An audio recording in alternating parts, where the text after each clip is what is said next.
I always knew my sister would try to ruin my life someday. I just didn't expect her to wait until my wedding day to do it. But I'm getting ahead of myself. Let me take you back to where this mess really started.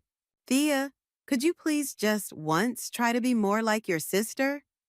My mother's familiar refrain echoed through our kitchen as I scraped burnt cookies into the trash. At 28, you'd think I'd be immune to the comparison game by now. But some wounds never really heal. They just scab over. Mom, I'm a successful pediatric nurse. I have my own house. I have an amazing son. What more do you want from me? I tried keeping my voice level, though my hands shook slightly as I gripped the cookie sheet. Well, Sylvia had already made partner at her law firm by your age, she replied, straightening the perfectly aligned photos on the fridge, all featuring my sister's gleaming smile. And she did it while maintaining a proper marriage. I bit my tongue. Being a single mom wasn't exactly in my life plan, but Tommy was the best thing that ever happened to me. Speaking of Sylvia, how's she doing? I heard about Ian leaving. Mom's face darkened. She's devastated naturally. He just walked out 3 months ago, no warning. She's barely eating. She paused, giving me that look that always made me feel 2 inches tall. You should call her more often. She needs her sister right now. Right, I muttered, checking my phone. I was already late meeting my best friend Malik for coffee. I've got to run, Mom. Tommy's with his dad today, and I promised Malik. That man, she interrupted, clicking her tongue. I don't understand why you spend so much time with him. People talk, you know. I grabbed my purse, fighting the urge to roll my eyes. Malik's gay, Mom, and he's been my rock since Tommy was born. Unlike some people, the bell above the cafe door chimed as I rushed in 20 minutes late. Malik waved from our usual corner booth, 2 steaming mugs already waiting. You look like you need something stronger than coffee, he said as I slid into the seat. Just another lovely morning with Mother Dearest, I sighed, wrapping my hands around the warm mug. Apparently, I'm still failing at being Sylvia 2.0. Honey, being Sylvia 1.0 isn't working out so great for Sylvia right now, Malik pointed out, stirring his chai latte. Have you heard from Ian at all? My stomach did a weird flip at Ian's name. No, why would I? Because he's been asking about you. I nearly choked on my coffee. What? Don't play dumb. He came into the gallery yesterday, asking if you ever stopped by. Malik leaned forward, lowering his voice. He looked rough, Thea. Said he needed to talk to you about something important. No, absolutely not. I shook my head firmly. Whatever drama's going on between him and Sylvia, I want no part of it. But life had other plans. Later that evening, as I was tucking Tommy into bed, my doorbell rang. Through the peephole, I saw Ian standing on my porch, looking exactly as rough as Malik had described. Thea, please, he called softly through the door. I know you're home. I need to tell you something. Against my better judgment, I opened the door. Ian's usually neat appearance was disheveled, his eyes haunted. You shouldn't be here. I know. He ran a hand through his hair. But I couldn't live with myself if I didn't tell you the truth about why I left Sylvia. Ian, she's been lying about everything. His voice cracked. The miscarriage she had last year, it wasn't a miscarriage. She had an abortion. She's been having an affair for years, Thea, with someone named Jason. My world tilted sideways. What? That's not all. He took a deep breath. The reason I'm telling you this, I've been in love with you since the day you helped me pick out Sylvia's engagement ring. I was just too much of a coward to admit it then.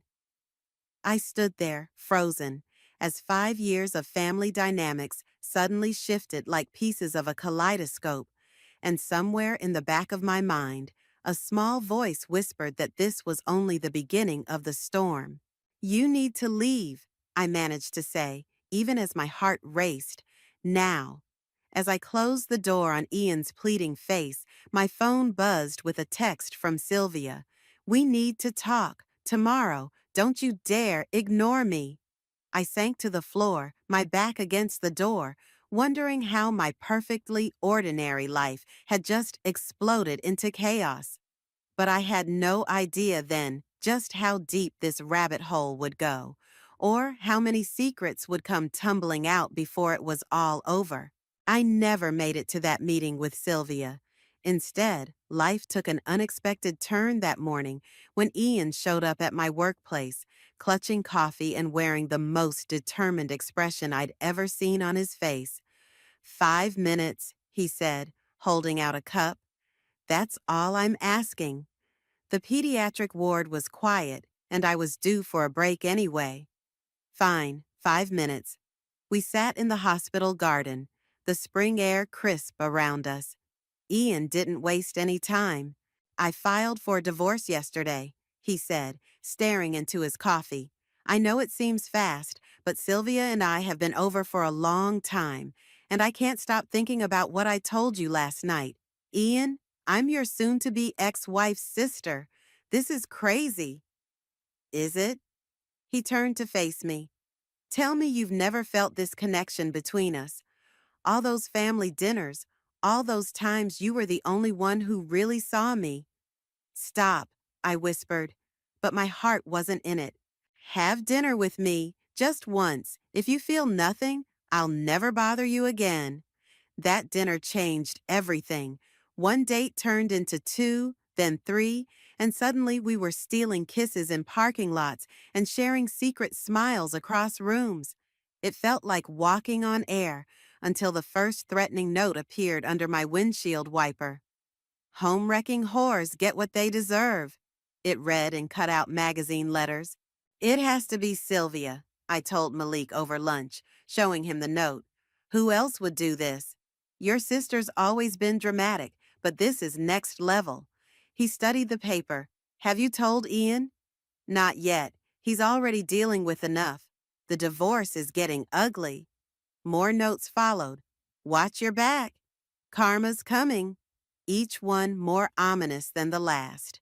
But then Ian did something that made me forget all about them. He proposed. It happened on a random Tuesday. Tommy was at his dad's, and Ian had cooked dinner at my place. As we cleared the dishes, he suddenly dropped to one knee. "I know it's fast," he said, pulling out a simple silver ring. "I know people will talk, but I love you, Thea. I love your strength, your kindness, your heart. I love how you are with Tommy. Will you marry me?" My yes was barely out before my phone exploded with texts. Somehow, Sylvia already knew. "You backstabbing bitch." Her voice screamed through the speaker when I finally answered. "How dare you?" "Sylvia, calm down." "Calm down? You're engaged to my husband." "Ex-husband," I corrected. "And you cheated on him for years." The line went dead. Minutes later, my mother called. "How could you do this to your sister?" she demanded. "Have you no shame?" "Mom, you don't know the whole story." "I know enough. You've always been jealous of Sylvia, always trying to take what's hers." I hung up, hands shaking. Ian wrapped his arms around me. "We knew this wouldn't be easy." "Maybe we should wait," I suggested. "Give it more time." "No." His voice was firm. "I'm done letting Sylvia control my life, our life. Let's get married next month. Small ceremony, just close friends." That night after Ian left, I found another note taped to my door. But this one was different. "I know what you did 5 years ago," it read. "Soon everyone will know." My blood ran cold. There was only one secret from 5 years ago, and I'd buried it deep, or so I thought. The next morning, Malik helped me plan the wedding while I tried to ignore the growing knot in my stomach. "Something's not right," he said, watching me jump at every sound. "You're hiding something." "I'm fine," I lied. "Just wedding jitters." But as I looked at wedding venues on my laptop, an email arrived from an anonymous address. Inside was a photo that made my heart stop. Me, 5 years ago, leaving a clinic with Jason, Sylvia's secret lover. My phone buzzed with a text from Sylvia. Found your weakness, little sister. Still want to marry my husband? I stared at the message, my hands steady for the first time in days. If Sylvia wanted to play this game, fine. But she had no idea what other secrets I'd discovered in those old letters. Secrets that could destroy her completely. Book the venue, I told Malik, a strange calm settling over me. For next month, it's time everyone learned the truth. He studied my face. Thea, what are you planning? I smiled, thinking of the DNA test results hidden in my desk drawer. Let's just say Sylvia isn't the only one with secrets. The next few weeks became a twisted game of cat and mouse. Sylvia escalated her threats, but I had my own ammunition ready. I just needed the right moment to use it. I found her waiting outside Tommy's school one afternoon, leaning against her Mercedes like she owned the place. "What are you doing here?" I demanded, stepping between her and the school entrance. "Can't an aunt visit her nephew?" Her smile was razor sharp, though I suppose we should confirm if that's really what I am to him. "Don't you dare bring Tommy into this." "Oh, but he's already involved, isn't he?" She adjusted her designer sunglasses. "How is Jason these days? Still working at that clinic?" My heart hammered, but I kept my voice steady. "Funny you should mention Jason. I had coffee with him yesterday." The smile slipped from her face. "You're lying." "Am I? He had some very interesting things to say about you. About 5 years ago. About 9 months before." "Shut up." She grabbed my arm, her perfectly manicured nails digging into my skin. "You don't know anything." "I know everything, Sylvia. Every single thing." The school bell rang, and I pulled away as children started pouring out. Tommy ran toward us, then stopped short when he saw Sylvia. "Hey, buddy," I called, trying to sound normal. "Ready to go? Is everything okay, Mom?" His eyes darted between us. "Perfect, sweetie. Aunt Sylvia was just leaving." That evening, Ian came over looking worried. "I got fired today," he said as soon as I opened the door. "The partners claimed they found evidence I was stealing client information." "Sylvia," I growled, "she must have friends at your firm. It gets worse." He pulled out his phone, showing me an email. Someone sent this to every partner. It was a doctored photo, making it look like Ian was sharing confidential documents. "She's trying to destroy you," I said, "to stop the wedding." "I don't care about the job." He pulled me close. "But I'm worried about what else she might do." My phone buzzed. Another anonymous email. This time it contained a video, security footage from the clinic, dated 5 years ago. Me and Jason talking intensely in the parking lot. "I should tell you something," I said, turning to Ian. "About that time." But before I could continue, there was a knock at the door. My mother stood there, looking like she'd aged 10 years. "Is it true?" she demanded, barging in. "What Sylvia told me about Tommy?" "Whatever she told you is a lie. She says he's Ian's, that you two had an affair years ago." Her voice broke. "That's why you're really getting married, isn't it? To cover up your sin?" "Mom, stop." I grabbed the DNA test results from my desk. "Read this, all of it." She sank onto the couch, hands shaking as she read.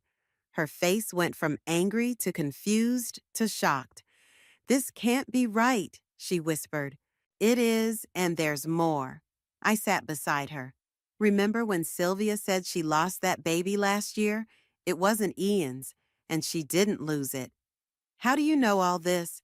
"Because Jason told me. Because I was there. Because—" I stopped as Tommy appeared in the doorway, rubbing his eyes. "Mom, why is everyone yelling?"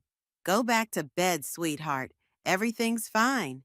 After tucking him in again, I returned to find my mother gone and Ian staring at the DNA results. When were you going to tell me about this? He asked quietly. At the right time, when I had everything in place. And when's that? I smiled grimly. At the wedding. When Sylvia tries whatever she's planning, I'll be ready. You're playing a dangerous game, he warned. No, I corrected. I'm finishing one she started years ago. Later that night, after everyone left, I called Malik. The pieces are falling into place, I told him. I need one more favor. Anything. Find Jason. Tell him it's time to make things right. Are you sure about this? He asked. Once you start this avalanche, Sylvia thought she could bury me with my own secrets, I said, looking at the photo of Tommy on my desk. But she forgot one thing. What's that? I'm not the same person I was 5 years ago, and I'm done living in her shadow. As if on cue, another text from Sylvia arrived. Last chance to call off the wedding, little sister. Or should I start telling people what really happened at that clinic? I typed back 4 words. Bring it on, big sister. The game was nearly over. In 2 weeks at my wedding, all the secrets would come out, and only one of us would be left standing. 1 week before the wedding, I found myself in Malik's gallery, surrounded by old boxes from our parents' attic. He'd convinced Mom to let us look for family photos for the wedding. Found anything interesting? Malik asked, bringing me coffee. More than interesting. I held up a stack of letters, my hands trembling. These were hidden in Sylvia's old yearbook. They're from Jason, dated 6 years ago, before she even met Ian. Malik sat beside me as I read aloud. My dearest Sylvia, I know you're worried about what your parents will think, but this baby is a blessing. I stopped, my throat tight. She was pregnant, with Jason's baby, before Ian. Keep reading. I know you're scared, but we can make this work. Your parents' approval isn't worth giving up our child. I shuffled through more letters. The last one is angry. Jason begging her not to go through with an abortion. But she did. No. I pulled out a photograph that had been stuck between the pages. Look at this. The photo showed a newborn in a hospital bassinet. On the back was written, Emily 515, St. Mary's Hospital. Holy shit, Malik whispered. She had the baby and gave it up for adoption. Then met Ian 3 months later, pretending to be the perfect daughter my parents always wanted. My phone buzzed, a text from Jason. I'm in town, meeting you tomorrow at 2. The usual place. The next day, I sat in the same clinic parking lot where everything had changed 5 years ago. Jason's car pulled up right on time. You look good, Thea, he said, sliding into the passenger seat. Better than the last time we met here. When you helped me expose Sylvia's affair to Ian. He nodded. I'm sorry about all this. I never thought she'd try to use that against you. She thinks she's so clever, I said, pulling out the letters, but she forgot about these. Jason's face darkened as he looked at them. She told me she destroyed these. Did you ever find her? Your daughter? Emily? His voice cracked. Yes, she's with a good family in Seattle. They send me photos sometimes. I'm not supposed to, but... He pulled out his phone, showing me a picture of a smiling 5-year-old with Sylvia's eyes. Does Sylvia know? No. She made it clear she wanted nothing to do with us. He hesitated. That's why I helped you back then. When you caught us together, when you threatened to tell Ian, I was angry at her, at everything. And now? Now I want the truth out. All of it. What do you need me to do? I outlined my plan. By the time we finished talking, the sun was setting. That night, Ian found me at my kitchen table, surrounded by papers. You missed the cake tasting, he said softly. I'm sorry, I got caught up in... I gestured at the mess. He picked up the photo of Emily. Who's this? Your wife's daughter. His face went blank. What? I told him everything. About Jason, about Emily, about the letters. about how Sylvia had hidden a child to maintain her perfect image. All those years, he whispered. All those lies. There's more.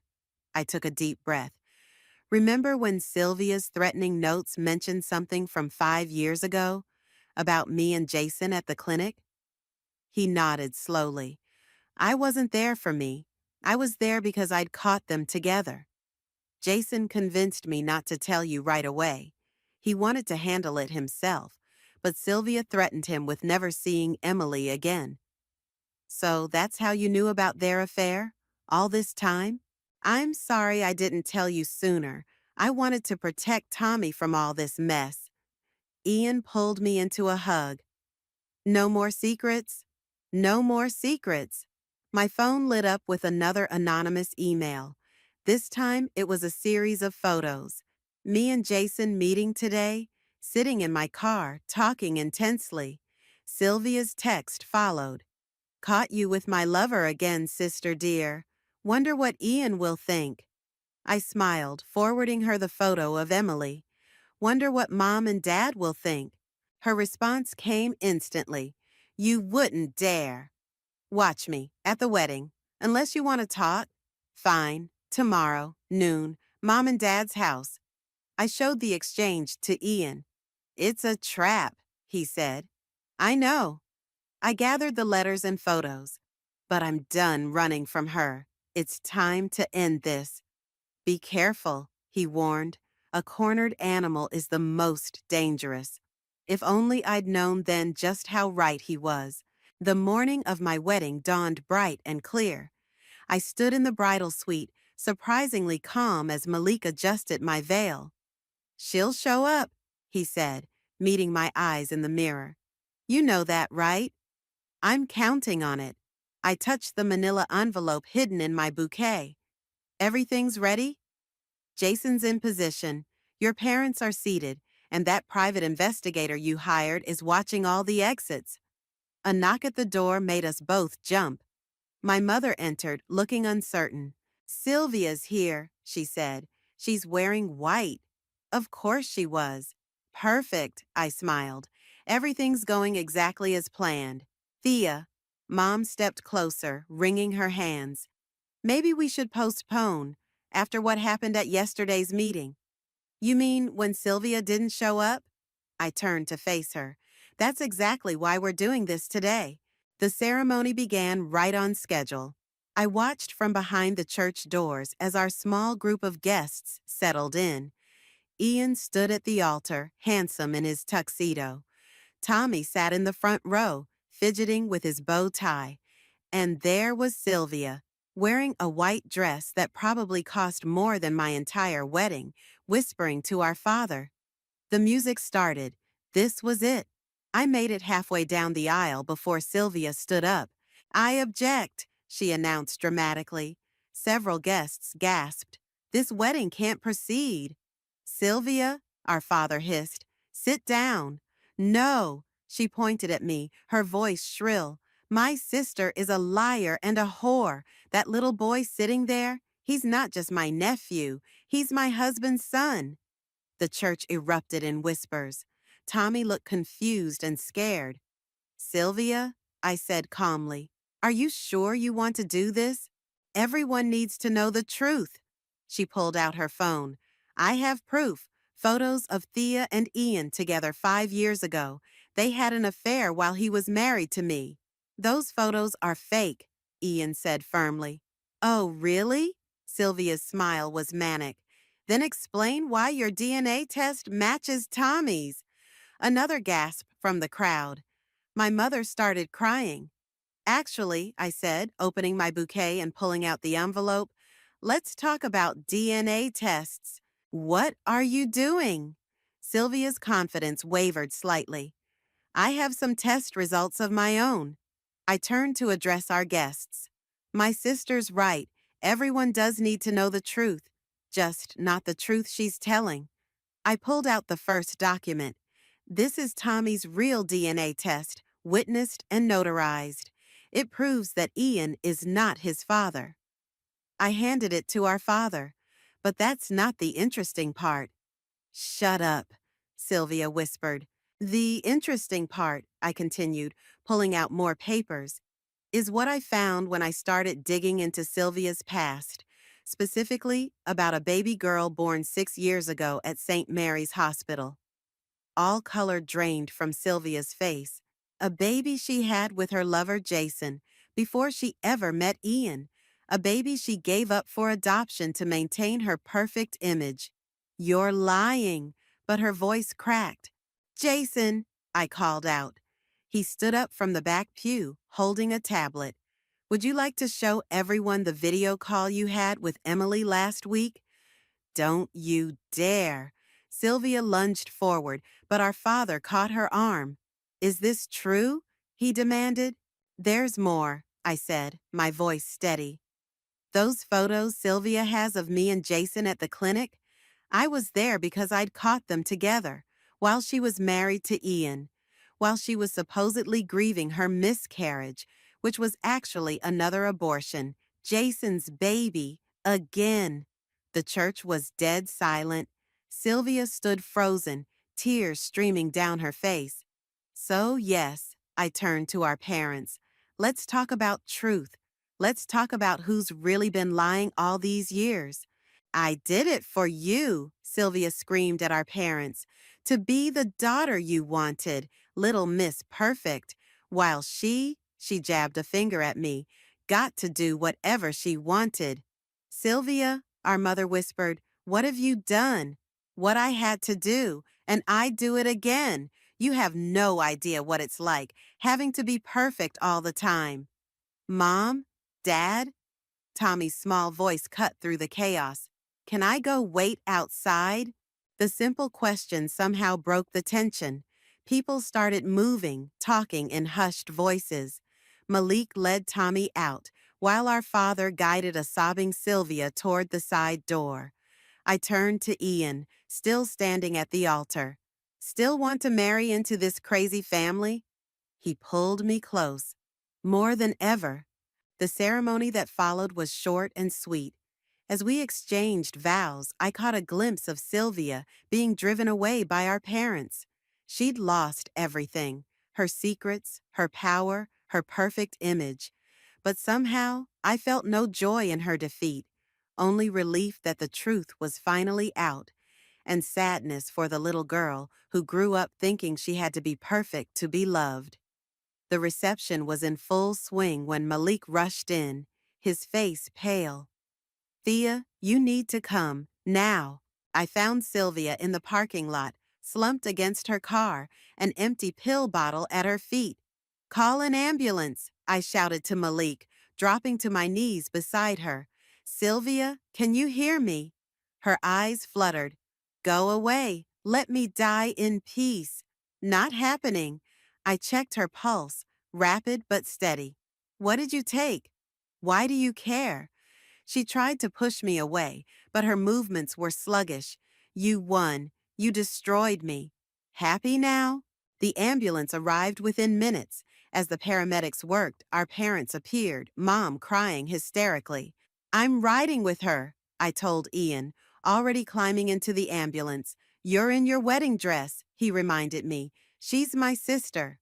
The hospital waiting room was a blur of white tulle and worried faces. Hours passed before a doctor emerged. She'll be okay, he assured us. We pumped her stomach in time, but she'll need to stay for psychiatric evaluation. Can I see her? I asked. The doctor hesitated. She's asking for you, actually. Sylvia lay in the hospital bed, looking small and broken. Her perfect makeup was gone, her designer dress replaced by a hospital gown. Why? She whispered as I sat beside her. Why didn't you just let me die? Because I love you, you idiot. I took her hand. You're my sister. I tried to ruin your wedding. I've been horrible to you our whole lives. Yes, you have. I squeezed her hand, but I understand why. She turned away. You don't understand anything. I understand that Mom and Dad put impossible expectations on you. I understand that giving up Emily broke something inside you. I understand that you've been running from your own truth for so long, you forgot who you really are. Stop, she whispered. But I continued. I understand that when Jason came back into your life last year, it brought back everything you'd tried to forget. And I understand why you tried to destroy my happiness, because you couldn't stand seeing someone else have what you'd given up. Tears rolled down her cheeks. I want to see her, Emily, just once. I know. I pulled out my phone, showing her the photo Jason had shared. She has your eyes. Sylvia's hand shook as she touched the screen. She's beautiful. Jason says her adoptive parents are wonderful. They're open to arranged visits if you want. Why are you being so kind to me? She looked up, confused. After everything I did? Because someone needs to break this cycle of hurt in our family. It might as well be me. A knock at the door interrupted us. Our parents entered, looking uncertain. Sylvia, Mom started, then stopped, seeming lost for words. I'm sorry, Sylvia whispered. I'm so sorry for everything. Dad cleared his throat. We're the ones who should be sorry. We put too much pressure on you, made you feel like you couldn't come to us. We need to talk, Mom added, about Emily, about everything. I stood to leave, but Sylvia grabbed my hand. Stay, please. What followed was hours of painful, honest conversation. Years of secrets and hurt spilled out. Mom admitted her favoritism. Dad acknowledged his rigid expectations, and Sylvia finally told them everything about Emily and Jason. When Ian appeared at the door around midnight, still in his tuxedo, I realized I'd missed my entire wedding reception. Some wedding night, huh? He said, pulling me close. I'm sorry. Don't be. He kissed my forehead. This is more important. Sylvia watched us, something shifting in her expression. You really love her, don't you? More than anything, Ian replied. Then I need to tell you both something else. She took a deep breath. Those photos I threatened you with, of you two together 5 years ago, I faked them, and I never actually had a DNA test for Tommy. I just wanted to hurt you. We know, I said gently. How? Because Tommy's real father has been in his life since day one.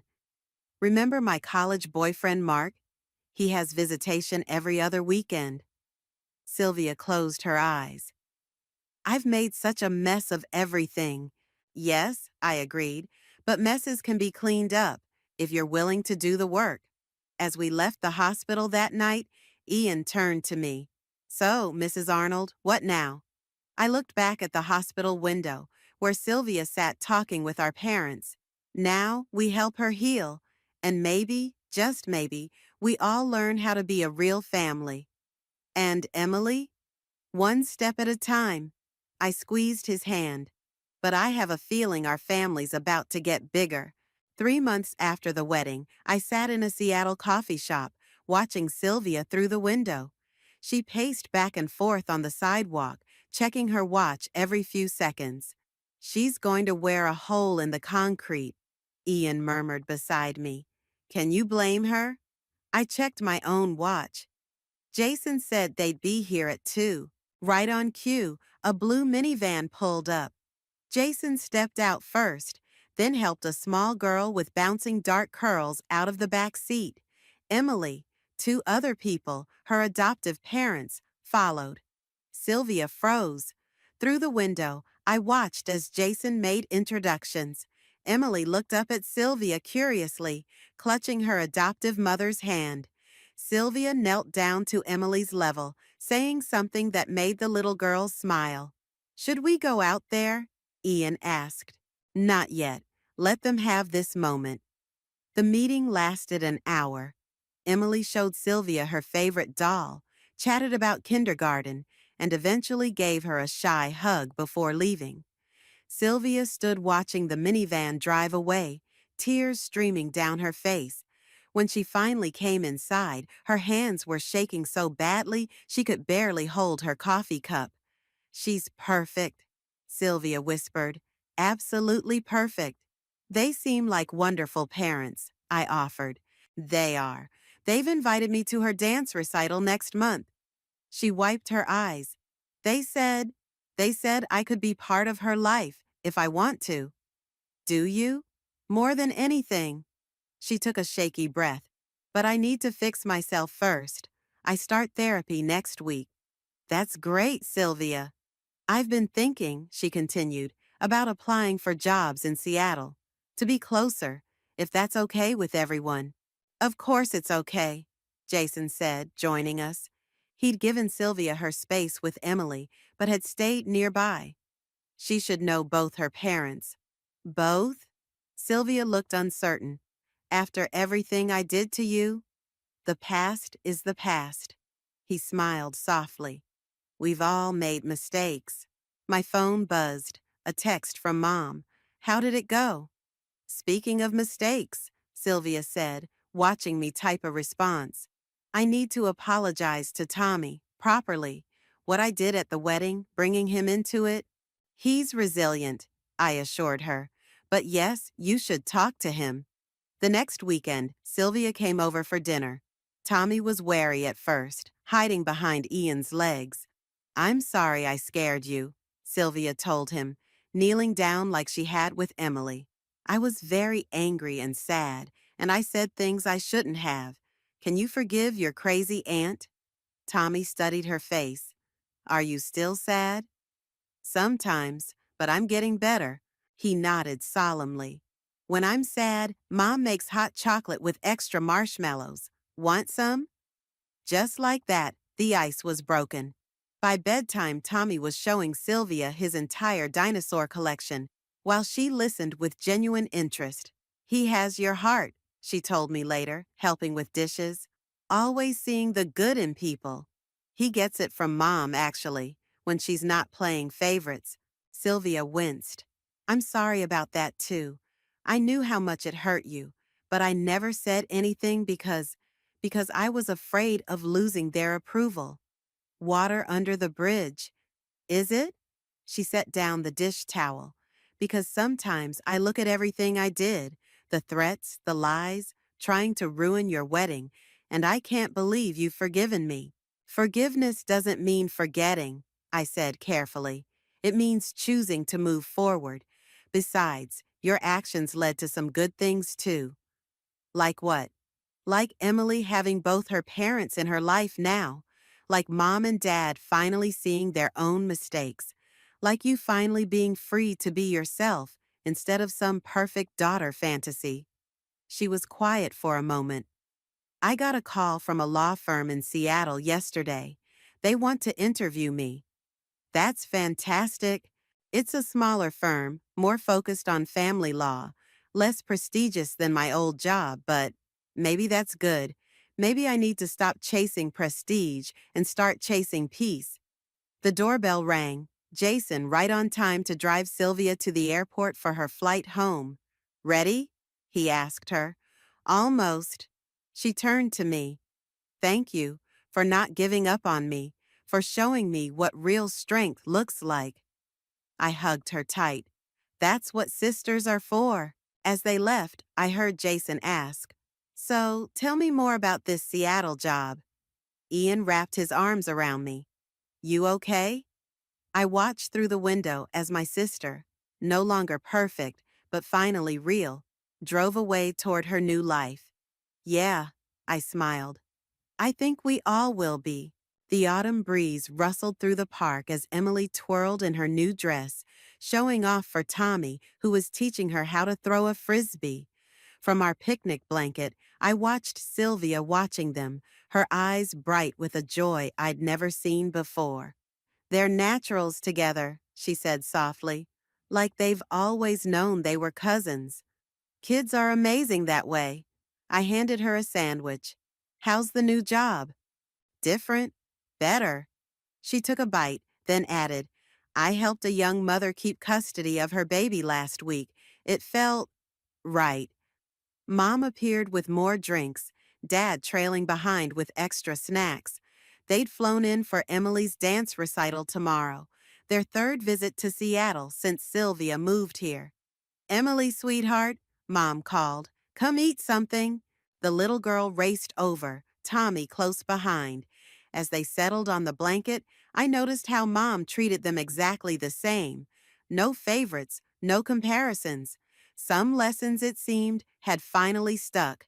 "Tell Aunt Thea about your dance," Emily demanded, tugging at Sylvia's sleeve. "She can see it tomorrow, honey." "But I want to show her now," Jason chuckled from where he sat with Ian, discussing some home renovation project. "She gets that persistence from you," he told Sylvia. "Ah, poor kid," Ian teased, earning a playful swat from my sister. Watching them all together, the easy laughter, the natural flow of conversation, made my throat tight. This was what family should be, not perfect, but real. "Mom?" Tommy's voice broke through my thoughts. "Can I tell them now?" I nodded, and he stood up importantly. "I'm going to be a big brother." The announcement sparked exactly the joyful chaos you'd expect. Hugs, tears, questions all around. But what struck me most was Sylvia's reaction. Instead of the jealousy or resentment I might have once expected, her happiness seemed genuinely pure. "I call dibs on planning the baby shower," she declared, hugging me tight. Later, as the kids played with their grandparents and the men packed up the picnic, Sylvia pulled me aside. "I need your advice about something." She twisted her hands nervously. "Jason asked me to marry him." "What? When?" "Last night. He said, he said we could try again, do things right this time." "What did you say?" "That I needed to think, that I'm not the same person I was 6 years ago when we first—" She glanced at Emily. "I'm scared, Thea. What if I mess everything up again?" "You won't." "How can you be so sure?" "Because this time you're not trying to be perfect. You're just trying to be happy." She wiped away a tear. When did my little sister get so wise? Probably around the same time my big sister got so brave. A shriek of laughter made us turn. Emily had jumped on Dad's back while Tommy tried to climb up his legs. Mom was recording the whole thing on her phone, no longer caring about maintaining a dignified image. "Look at them," Sylvia mused. "A year ago, this would have seemed impossible. A lot can change when you let go of old patterns." "I used to be so angry at you," she admitted, "for being able to live your life without worrying what everyone thought, for having Tommy and being a single mom without shame, for finding love with Ian.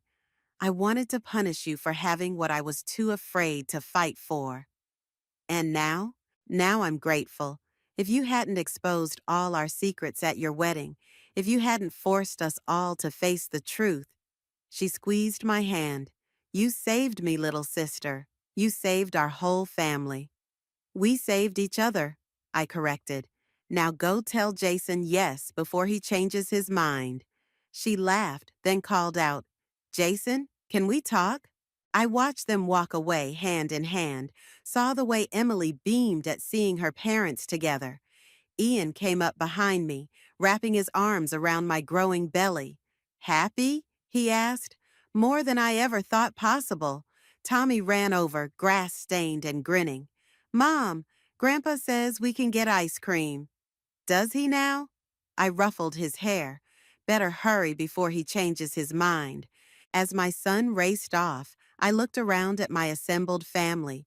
Not perfect, not unbroken, but healing, strong, real, the way we were always meant to be. Sometimes the hardest battles bring the sweetest victories. Sometimes the deepest wounds lead to the most beautiful scars. And sometimes, just sometimes, the truth really does set everyone free.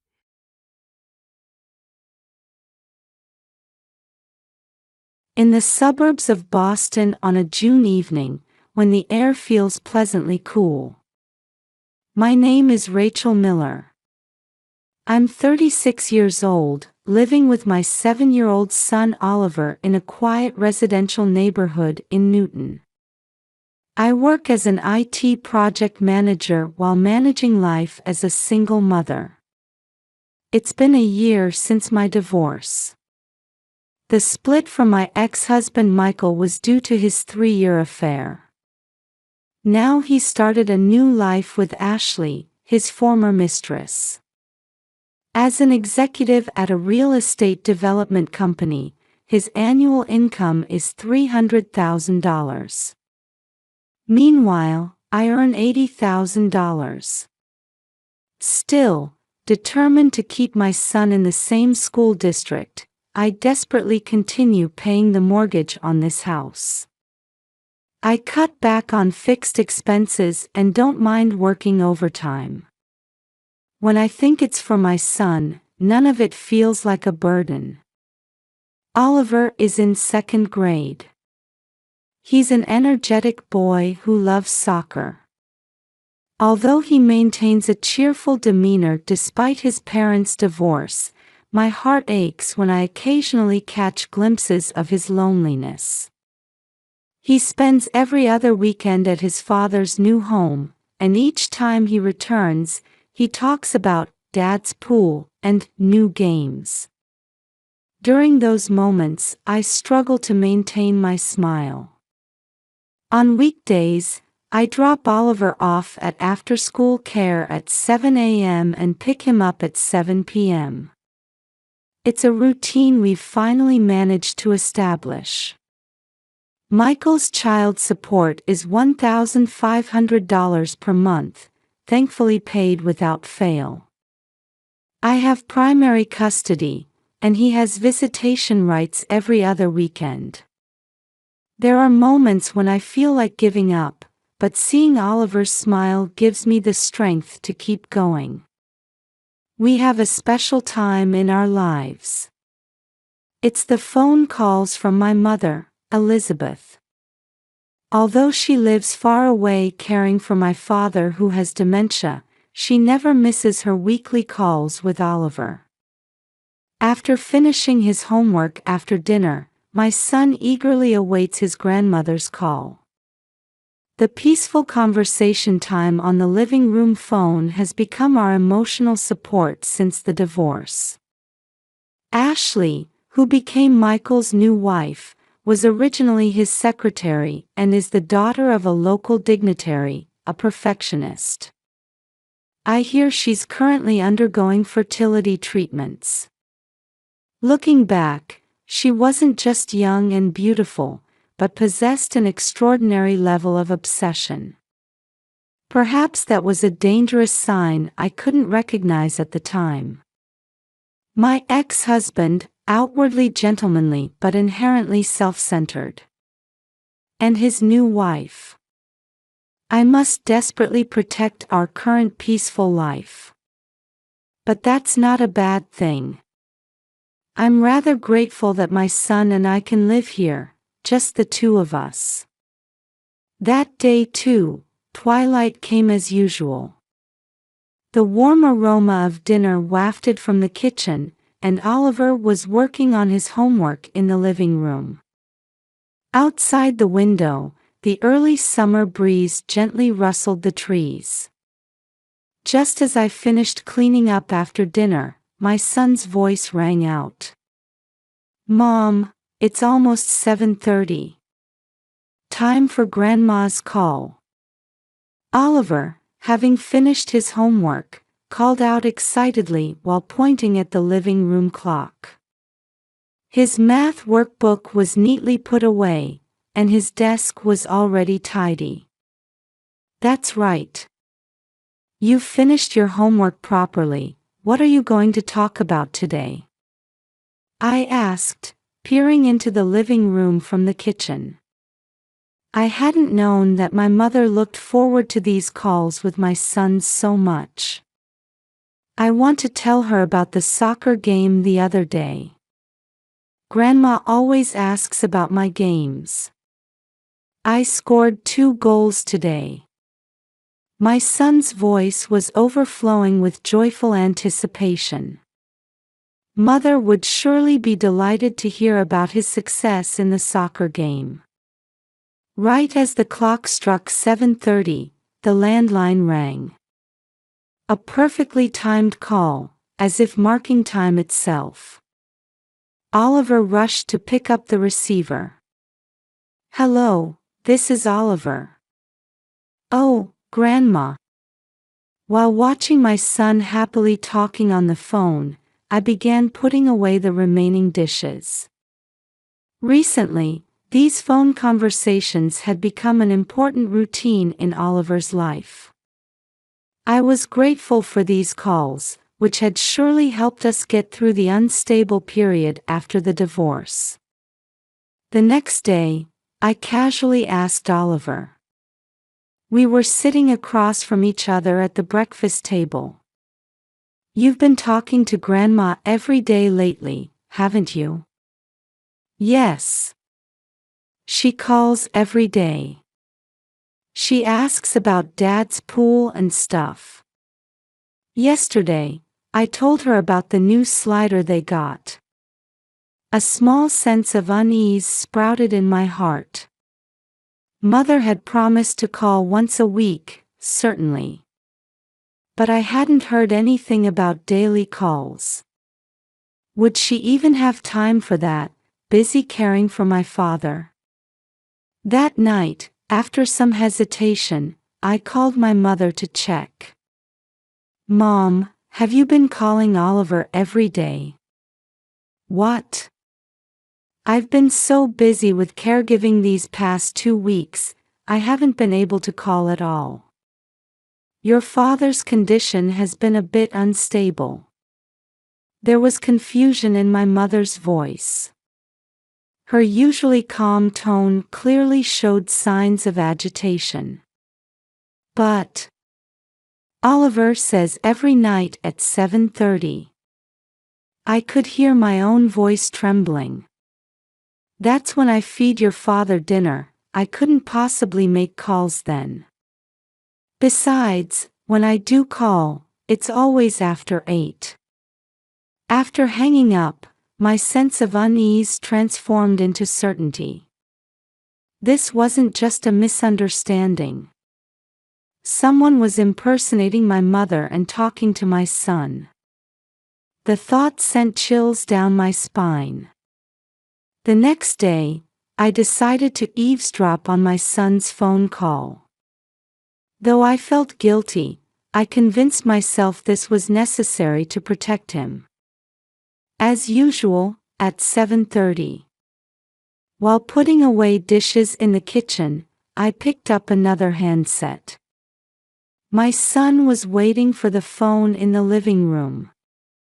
My hands trembled with tension, which I desperately tried to hide by holding the dishes. When the clock struck 7:30, the phone rang exactly on time. I heard Oliver pick up the receiver, and I quietly pressed the button on my handset. The voice I heard through the receiver certainly sounded like my mother's. But something was off. The subtle intonation, the rhythm of speech, everything was slightly different. "Oliver, how have you been? Is your father's new house fun?" The voice sounded just like my mother's, but there was something clearly off about these questions. My mother would ask about school first. "I went swimming in the pool the other day. They got a new slider too." "My, how wonderful. Is Ashley being nice to you?" The mother, on the phone, brought up a new topic. My mother rarely mentions Ashley's name. She always buys me toys. She said she'll buy me a new game console next time. "I see. Say, is your mom busy with work lately?" My heart jumped at this question. "Yes, but she's never late picking me up. Mom's working hard." "I see. Does your mom have any friends coming over?" Any men? That was the decisive moment. My mother would never ask such questions. At that instant, I felt my spine freeze. This was clearly someone trying to gather information. Moreover, this someone seemed to know everything about our lives. As days passed, the unnatural questions increased. Daily routines, my behavior patterns, questions hinting at our economic situation, details about after-school care. Mother was gradually delving deeper into the specifics of our lives. What we ate for dinner, how we spent our weekends, how we managed our finances. It was as if someone was meticulously monitoring our lives. Oliver's behavior began to show subtle changes too. He started talking more about life at his father's house. The luxurious pool, new game consoles, weekend activities. He began occasionally saying things like, "Dad's house seems more fun. Dad's house has a pool with a slide. Ashley bought me a new game. A really expensive one. The kitchen at Dad's house is like a restaurant. They have a chef who cooks for us." And what concerned me most was the increase in positive comments about Ashley. "Ashley is really nice. She always gives me hugs. Ashley decorated my room like Disneyland. There are lots of delicious snacks at Dad's house. Ashley makes them specially for me." Every time I heard such words from my son, my heart tightened. The life I was desperately maintaining as a single mother suddenly seemed fragile. At work too, situations gradually changed. Sudden overtime increased, making me get home later. Important meetings would suddenly be scheduled, nearly making me late for picking up from after-school care. Though I managed to get by with colleagues' help, I worried I might reach my limit soon. Concerns started being voiced from the after-school care. "Your pickup times have been getting a bit late lately. Is work difficult? We've noticed Oliver seems a bit restless. Has anything changed at home? He's been talking more about his father's house lately." And then there were my casual posts on social media. Words venting frustrations about parenting and work fatigue. Another day of overtime. Being a single mom is tough. Desperately managing Oliver's drop-offs and pickups every day. Struggling with money management. I hadn't yet realized that these might come back as arrows aimed at me. What was once a peaceful family time on the phone had become an eerie period where I could sense an invisible enemy. The time that once symbolized warm family bonds was now filled with anxiety and doubt. I had to get to the bottom of these changes. To protect my son and our life. But who could I consult? The police? A lawyer? The more I thought about it, the more anxiety coiled around my neck like a snake, tightening its grip. One morning, after dropping off my son at after-school care as usual and heading to the office, I noticed a thick envelope in the mailbox. It was from Bradley and Associates, the most prestigious law firm in Boston. The law firm owned by Ashley's father. The expensive paper envelope bore the firm's emblem in gold leaf.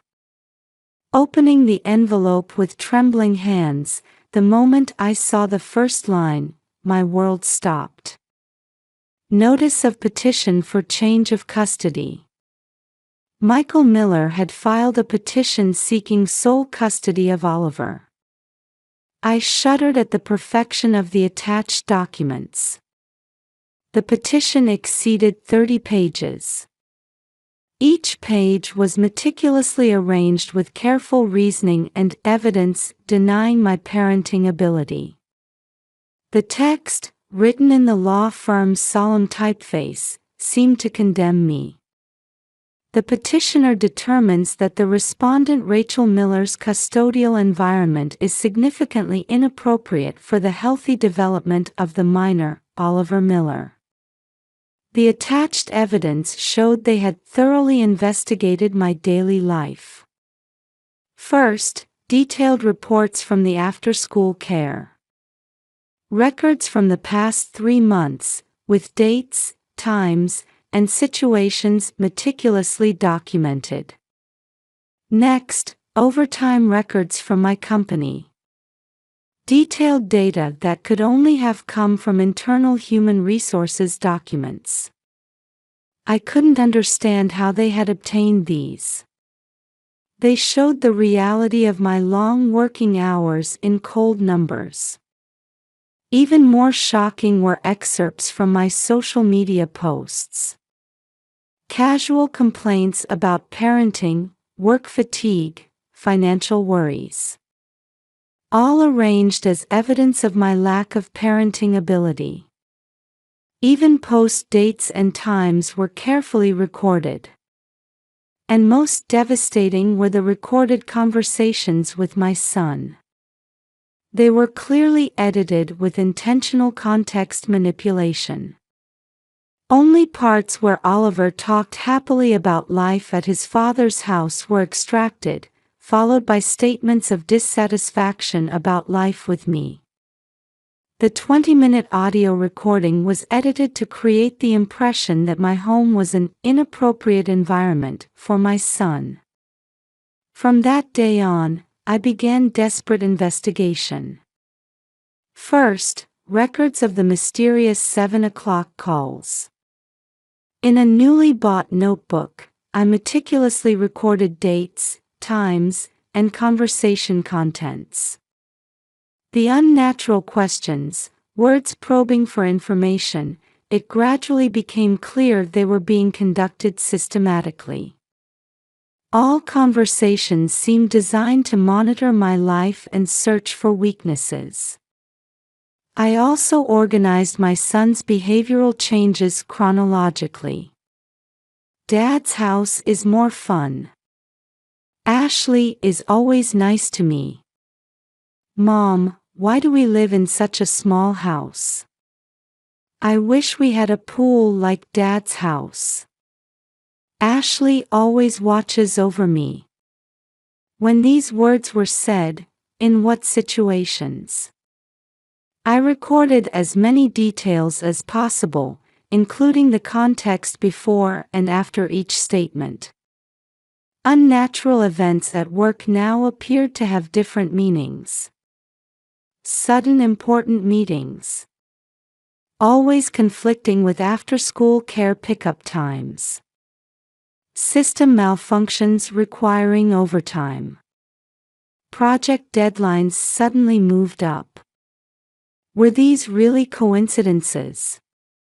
I carefully began gathering information from those around me. The after-school care teacher hesitantly told me, "Actually, I've noticed a stranger taking photos several times since last month. Like they were observing Oliver. A man in a black suit, driving an expensive car. Recently, we received inquiries about Oliver from someone we didn't know. They identified themselves as being from a law firm. They asked detailed questions about pickup times and your behavior as a mother. Concerning information also gathered from neighbors. Lately, there's often a black SUV parked here. It looks like someone inside is watching the house with binoculars. I've seen men in suits lurking around your house. On weekends, strangers come to take pictures of your house. Cars are often parked on the street late at night. Unexpected testimonies came from colleagues too. I heard that meeting that day was actually suddenly cancelled. But somehow, Rachel, you were the only one who didn't get that message. The system malfunction only affected your computer. The important client meeting, I heard they actually sent a cancellation notice. The data corruption, the timing might have been unnatural. The more evidence I collected, the stronger my conviction grew that this was a planned strategy. The phone conversations, workplace incidents, social media posts, everything might have been a carefully planned trap. Every aspect of my life might have been manipulated by someone. I desperately continued taking notes, carefully recording each memo, each testimony. Someday surely, the time would come to reveal this truth. To protect my son and our life. Even when tears blurred my vision, making it hard to write, the notebook grew thicker day by day. Then I realized. This wasn't just a custody battle. This was someone's obsessive scheme to steal our lives, mother and son. That someone was thoroughly monitoring and trying to destroy our daily life. But I couldn't afford to lose. One June night, at the usual phone time. After Oliver finished his call, he had an unusual expression. "Hey Mom," Grandma's voice sounded weird. Oliver tilted his head as he put down the living room phone. I turned around from the kitchen where I had just finished cleaning up after dinner. "In what way?" It sounded like a robot. And she kept asking the same things over and over. The same things? Yes. She asked, "Is Dad's house fun?" 3 times. And, "Is Ashley nice?" many times. Grandma was weird today. That night, after Oliver had gone to bed, I called my mother. And a shocking truth came to light. Mother said she remembered having her voice recorded. Come to think of it, about 3 months ago. There was this nice project at the care facility called Senior Memories Recording Project. Recording voices of elderly people with family members who have dementia. How did they record it? Well, a young woman came and had me talk about various scenarios. They seemed particularly careful about recording conversations with grandchildren. Lots of everyday conversations like, "Oliver, how are you?" or "Is school fun?" My spine froze at my mother's words. Recorded voice. Daily calls at the same time. Mechanical voice glitches. And repetition of the same phrases. The unnaturalness like a program malfunction. All points connected to a terrifying truth. I couldn't sleep that night. Facing search results on my computer. Articles after articles hitting on the keyword AI voice cloning. Latest technology enables perfect voice replication from just minutes of audio. Breakthrough in voice synthesis technology that can replicate even emotional expressions. Next generation AI capable of real-time conversation, cases of implementation in law firms. Law firms. That word sent lightning through my mind.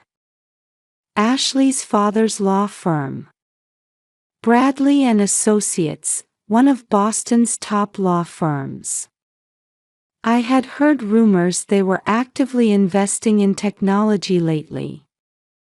The next day, I consulted with my college friend Sarah, who works at a law firm. In a cafe in the upscale business district, she explained with a serious expression. These cases are increasing lately, especially in custody battles. Using AI for surveillance and information gathering. My firm had a similar case last month. What methods do they use? Voice surveillance, social media analysis, daily life recording, all to build advantage in court. Especially with wealthy clients, using such cutting-edge technology. Sarah's words deepened my conviction. This was preparation for a custody battle. Monitoring my life, manipulating conversations with my son, everything was systematically planned. Using my mother's voice to extract information from Oliver and monitor my life. And using that information to gather material to deny my parenting ability. A perfect plan. But who? The answer was obvious. Ashley Miller. The more I investigated, the clearer the truth became. First, her recent situation. She had failed her third fertility treatment. Right after that, her interest in Oliver intensified dramatically. Frequent visits to after-school care. Expensive presents. Pushing the phrase, new mom. Next, her circumstances. Pressure from her family about inheritance. The succession issue in a prestigious family. The failure of fertility treatments wasn't just a personal matter for her. And her father's law firm. Their website had news about recent technology investments. Among them was the name of a startup specializing in voice recognition and synthesis, Voice Mirror Technologies. According to the article, they had innovative technology that perfectly reproduces even emotional expressions from just minutes of voice samples. The decisive evidence came from Oliver himself. On the way home from after-school care, my son casually mentioned something. "Hey Mom, Ashley said something interesting." What did she say? She said, "Soon, we'll be able to live together all the time, and then, I'm your real mom, but Mom, you're my real mom, right?" The moment I heard those words, all the unnatural events suddenly connected. With trembling hands, I reviewed my recorded conversations.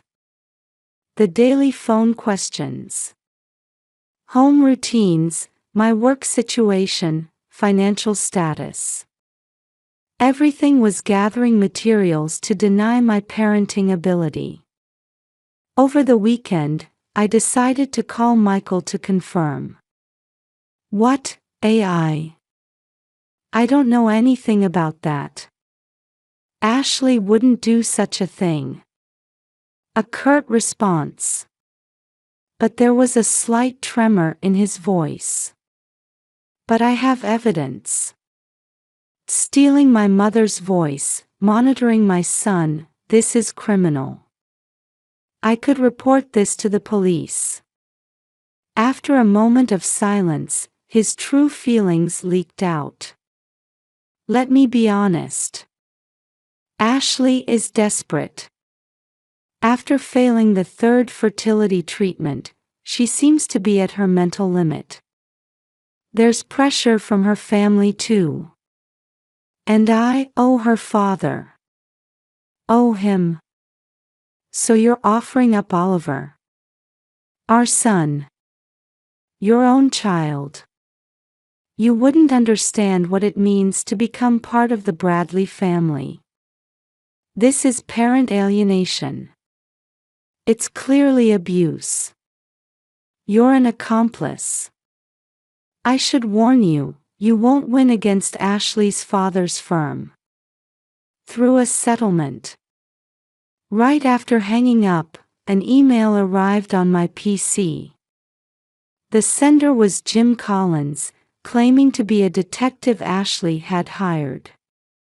The attachments included detailed records of the AI system and communications with Ashley's father's law firm, and evidence that Michael had consented to the plan. I can no longer participate in this plan, the detective confessed. Technical staff reports. Voice synthesis malfunctions. Ashley's persistent instruction emails. Confidential memos from within the law firm. Everything confirmed my suspicions. When I finished reading the email, the doorbell rang. It was already past 9 at night. When I opened the door, Ashley was standing there. Perfectly styled hair, luxury brand suit. But in her eyes, no trace of reason remained. "Rachel, let's talk." As mothers. Her voice was dripping with undisguised madness. I couldn't have children. I tried 3 times, failed 3 times. But Oliver should have been mine from the start. You stole him. The hallway lighting cast an eerie glow on her distorted expression. Events unfolded rapidly. The day after I reported to the police, Ashley was arrested on charges of stalking and illegal acquisition of personal information. The news shocked the local community. Headlines in local papers read, "Bradley family heiress arrested for misusing AI technology in custody battle." The law firm also became subject to a major investigation. Client information leaks, illegal investigative activities, evidence tampering.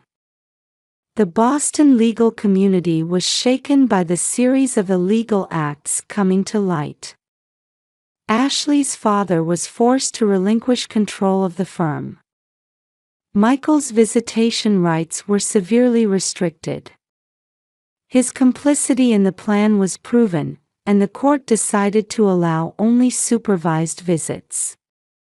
The previous bi-weekly free visits were completely lost. Our lives changed significantly too. The company allowed me to work from home, enabling me to spend more time with Oliver.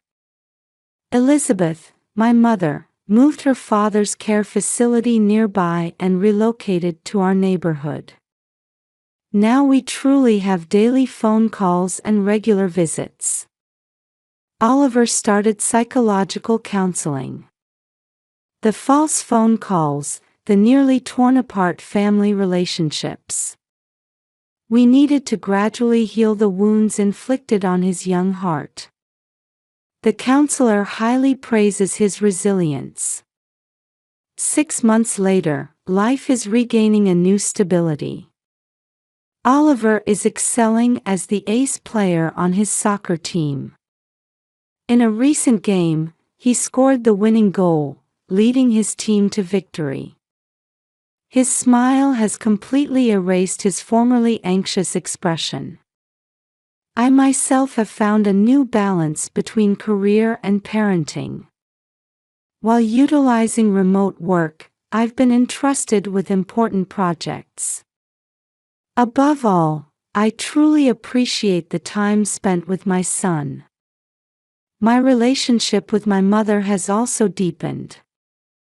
Every weekend, Oliver and I visit my mother's house without fail, enjoying homemade cookies and spending time talking across 3 generations. Family time bonded by real connections, not technology. Meanwhile, Ashley received a suspended sentence. At the trial, stress from failed fertility treatments and family pressure were considered as mitigating factors. However, the Bradley family's social standing was severely damaged, and she became completely isolated from the community. Her marriage to Michael also collapsed. Fertility treatments were discontinued, and I hear they're living separately. Their once glamorous life had become a distant memory. This incident taught us many things. The futility of pursuing a facade of perfect family life, and the importance of nurturing genuine relationships. How cutting-edge technology, when misused, can become a weapon that tears apart human bonds. Now, Oliver laughs more than before. "Mom, are you coming to watch my game today?" "Of course. Grandma said she's coming too." In these casual conversations lies the happiness of our reclaimed daily life. The dangers of pursuing perfection too much. The dual nature of technology. And above all, the importance of protecting a child's heart. With these lessons in our hearts, we're taking new steps forward. Tonight too, my mother will call. This time, with a real voice.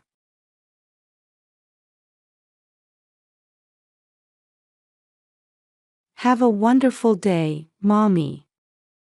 My heart warmed at Lily's smile as she waved her tiny hand at the doorway.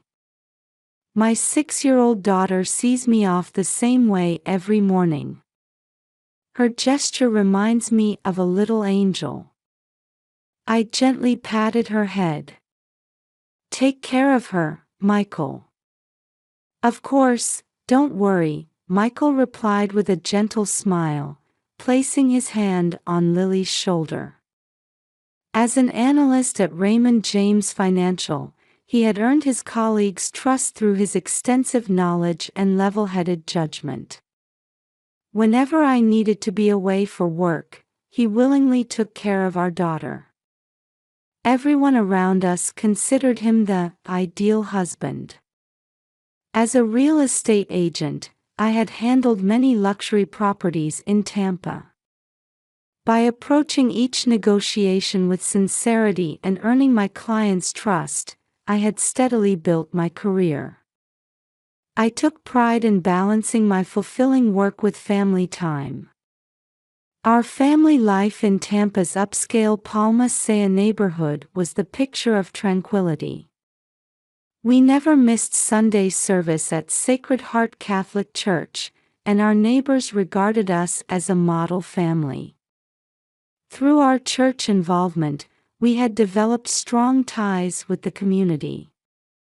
Lily's enrollment at the Academy of the Holy Names brought us particular joy. With her natural cheerfulness, she got along well with her classmates. Above all, she had grown into such a loving daughter, especially toward her father. Whenever I saw her walking home hand in hand with Michael, my heart overflowed with happiness. Michael's career was going well. If there was any downside, it might have been his frequent business trips. Important projects often took him away for several days to a week. But I saw this as a reflection of his professional dedication. I would quietly see him off, always making sure to have a warm dinner ready when he returned home. "I'm heading out." This morning started like any other ordinary day. Michael's gentle gaze, Lily's innocent smile. These were my precious everyday moments. I believed this happiness would last forever. That afternoon, I was finalizing a deal in a luxury condominium's penthouse on Bayshore Boulevard. The top-floor unit offered panoramic views, with an estimated price of $2 million.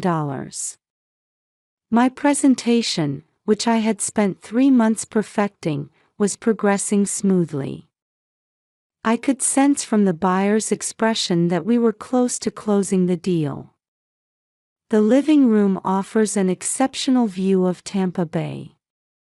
You can enjoy different aspects of the vista from sunrise to sunset, I continued as I turned to the last page of my presentation materials. Are you satisfied with the layout's flexibility as well? Seeing the buyer's expression soften, I secretly breathed a sigh of relief. If this deal closed, I would easily exceed my quarterly quota.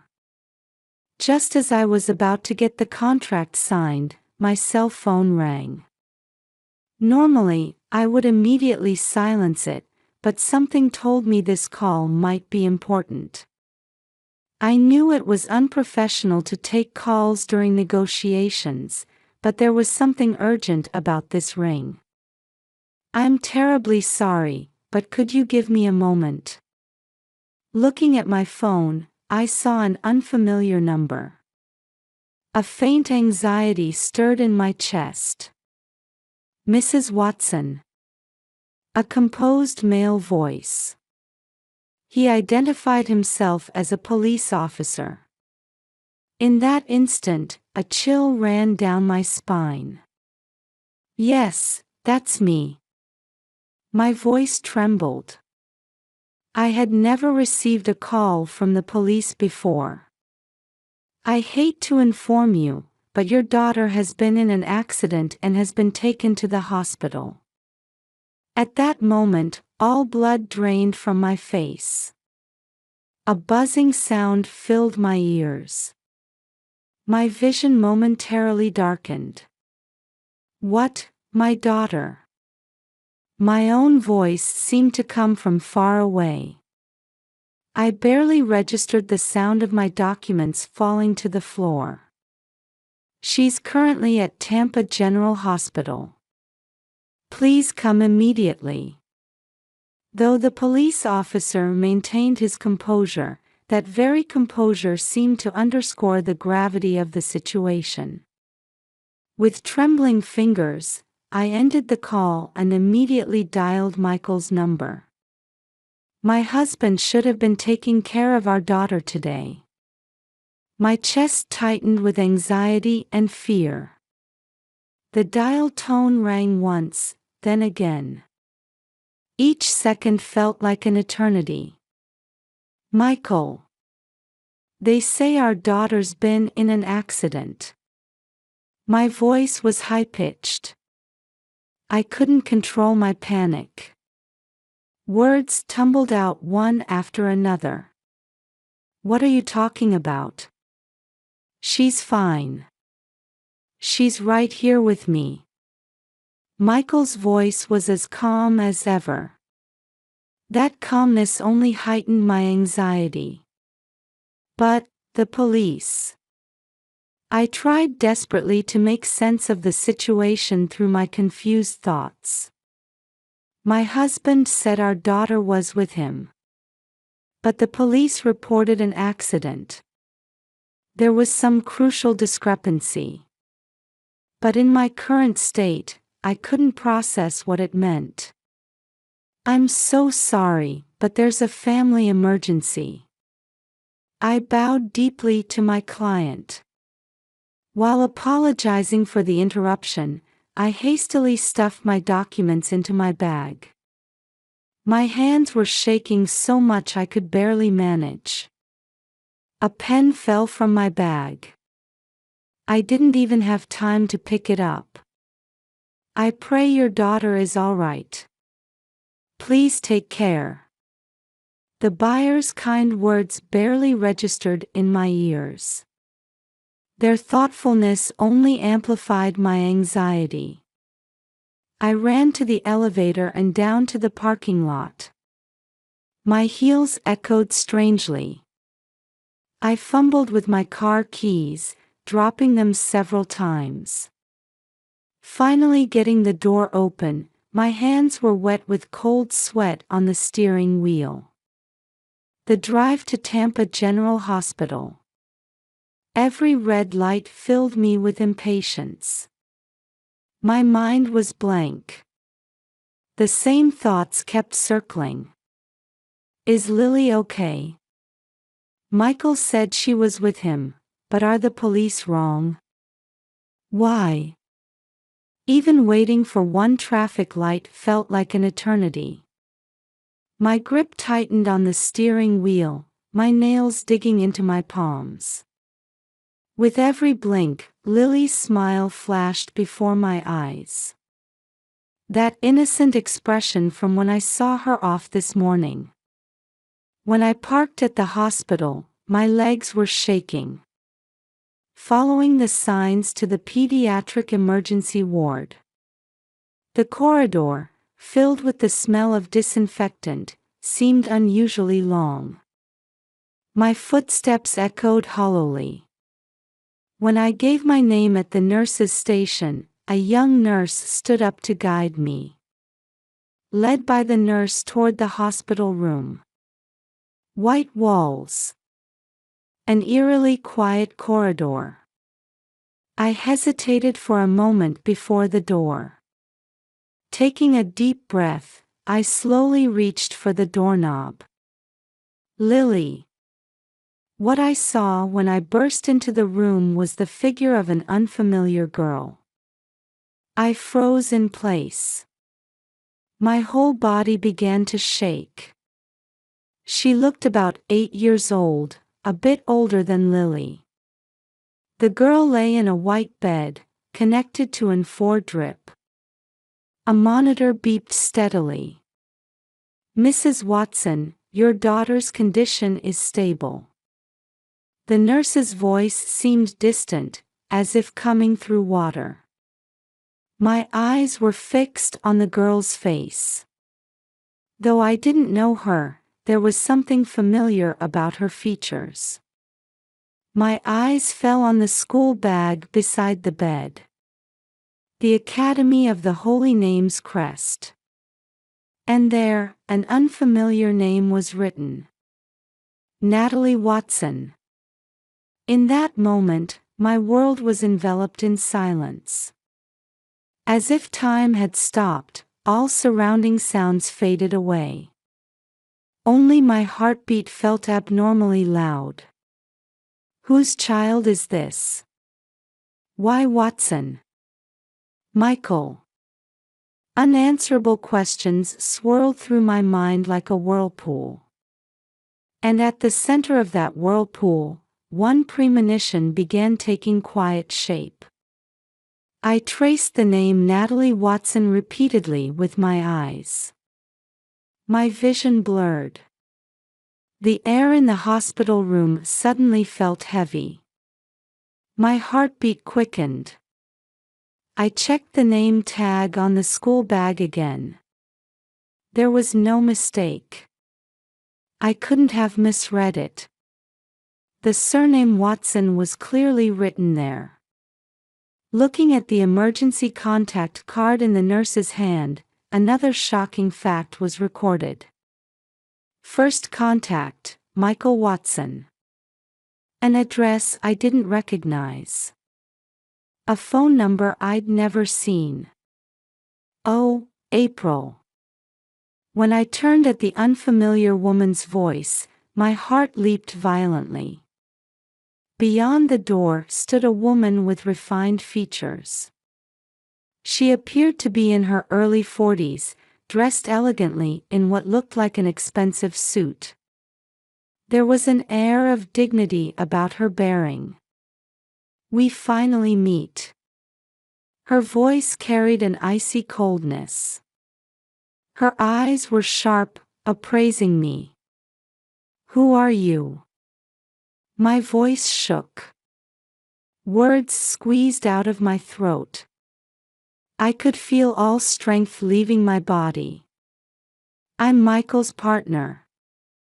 Let's see, it's been 7 years now.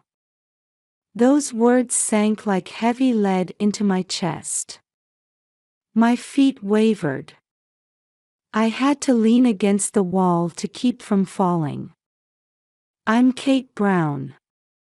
She introduced herself with an elegant gesture. There was something triumphant in her manner. Beneath her perfect makeup, slight signs of fatigue showed.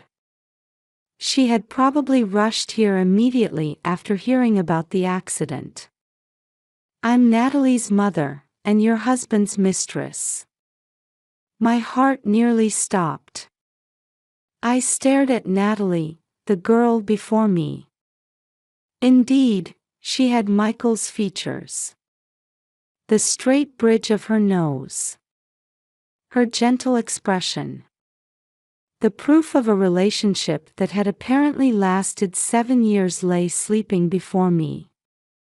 "Mom." Natalie on the bed made a faint sound. Kate quickly moved to her side, gently stroking her head. The gesture was so natural, so maternal. "It's all right, Natalie. Don't worry." Sending her to the Academy of the Holy Names was Michael's wish. Kate's words struck like another blow. The same school as Lily. Sisters had been spending time on the same grounds without knowing it. Just imagining it made my chest tighten. From the moment I met Michael 7 years ago, we were deeply in love. Kate began speaking matter-of-factly.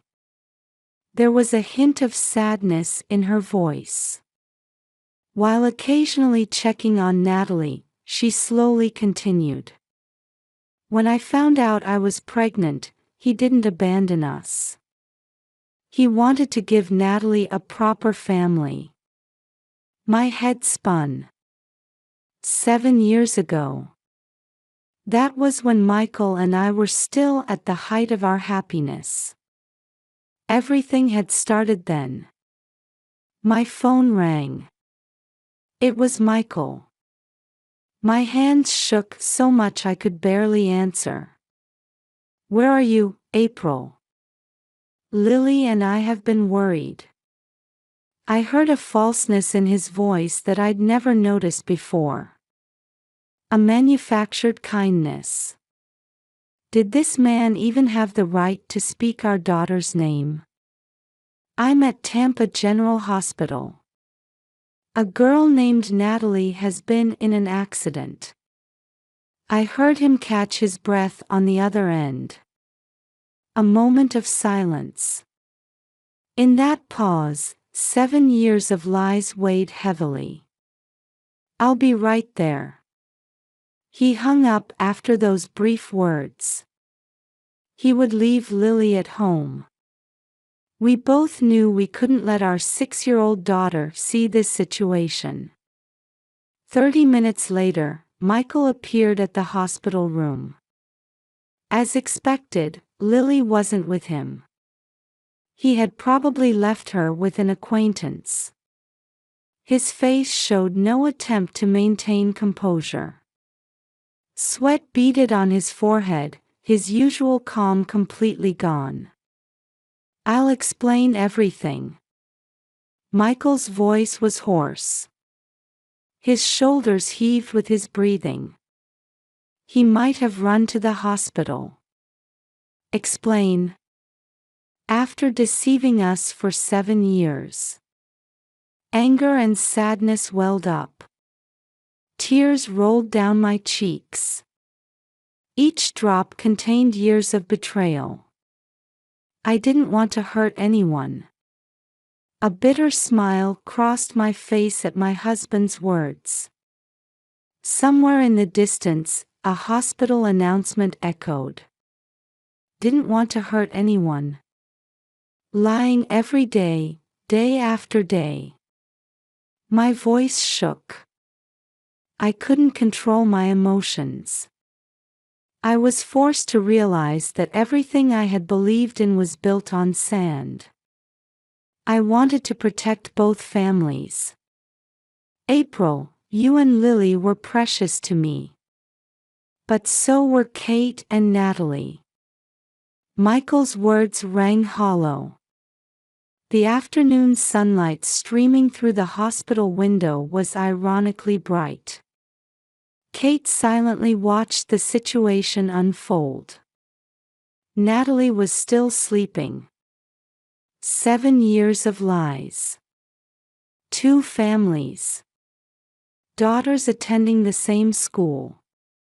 Time with another family disguised as business trips. Even prayers at church, had it all been a lie? An unimaginable reality surrounded me. As the truth came to light, something inside me crumbled with an audible sound. Trust, love, hope. Everything slipped through my fingers like sand. An irreversible reality weighed heavily on my heart. The following week was filled with sleepless nights. However, I spent that time thoroughly investigating the facts. Not letting emotions cloud my judgment, but calmly. Using all the analytical skills I developed in real estate transactions, I began unraveling 7 years of lies. Each document bore evidence of Michael's double life. I started by examining credit card statements, overtime and business trips at Raymond James Financial. Many of these proved false. When I investigated airline tickets and hotel reservations for supposed business trips, many didn't exist. Instead, there were meals at unknown restaurants, shopping at luxury boutiques. Traces of time spent with another family dotted the statements. Even Sunday church attendance had been cleverly staggered between our service at Sacred Heart Catholic Church and their service time. While we attended the 9 a.m. Mass, Kate and her family attended the 11 a.m. service. The irony of offering separate prayers before the same altar. Well thought out, wasn't it? I smiled bitterly while spreading documents across my home office desk. Michael's perfect time management. Detailed notes remained in his smartphone calendar. PTA events, school events, family outings. All meticulously arranged to avoid overlap. For each real appointment, a false one was prepared. Perfect alibi creation. And most shocking was the school situation. At the Academy of the Holy Names, Lily and Natalie had unknowingly spent time as sisters. Natalie in 3rd grade, Lily in 1st. Different dismissal times, separate after-school activities. Everything calculated to prevent contact. The school documents listed different emergency contacts. The existence of another family I couldn't have imagined. Mrs. Watson, the financial investigation results are in. An email arrived from Thomas Brown, the accountant I'd hired who specialized in financial fraud investigations. The attached documents detailed Michael's hidden assets. A separate investment account. Housing expenses for Kate and her family. Clever fund management to maintain 2 households. Salary allocation, bonus concealment. Everything had been meticulously planned. He had even used the company's expense reimbursement system to generate fictitious travel expenses. If there was nothing to hide, there would have been no need for such concealment. I marked the printed documents with a red pen. Evidence of 7 years of lies spread across my desk. Each page told the weight of betrayal. The next day, I visited Johnson & Associates, a law firm in the luxury office district. Tampa's most highly regarded divorce law firm. Mrs. Watson, I understand the situation. Veteran divorce attorney Sarah Johnson spoke quietly. Her pearl necklace cast an elegant light. We have sufficient evidence. We can proceed favorably with both custody and asset division. I stared at the calendar on the desk. The legal proceedings about to begin. Preparations for a new life. And most heartbreaking, explaining it to Lily. Night after night, I lay awake, tears soaking my pillow, wondering how to choose words that wouldn't hurt my young child. Mommy, when is Daddy coming home? My friends at school ask about him. At dinner, Lily asked in an anxious voice. For the past week, I hadn't let her see Michael. I'd ignored all his messages on my phone. My heart clenched at my daughter's innocent eyes. Lily, there's something I need to talk to you about. Will you listen? Only the quiet sound of dishes on the table echoed. Her favorite omelette rice, decorated with a smiley face in ketchup, remained untouched. What words could help a 6-year-old understand? Taking a deep breath, I slowly began to speak. Daddy and Mommy will be living apart for a while.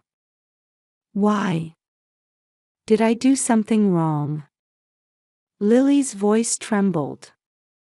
Her question shattered my heart into 1,000 pieces. No, sweetheart.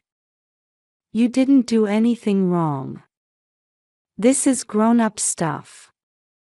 But nothing will change for you. Mommy and Daddy both love you very much. Holding her small body close, I made a strong vow.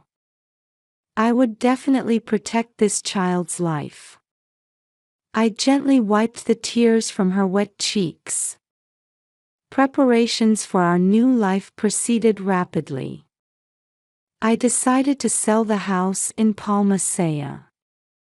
Though it was painful to leave a place filled with memories, a new life needed a new place. One by one, I packed away happy family photos from their frames into boxes. I've prepared several properties in South Tampa for your consideration. Using my real estate industry connections, I narrowed down options for our new home. A location convenient for Lily's schooling and my work. A luxury apartment with good security.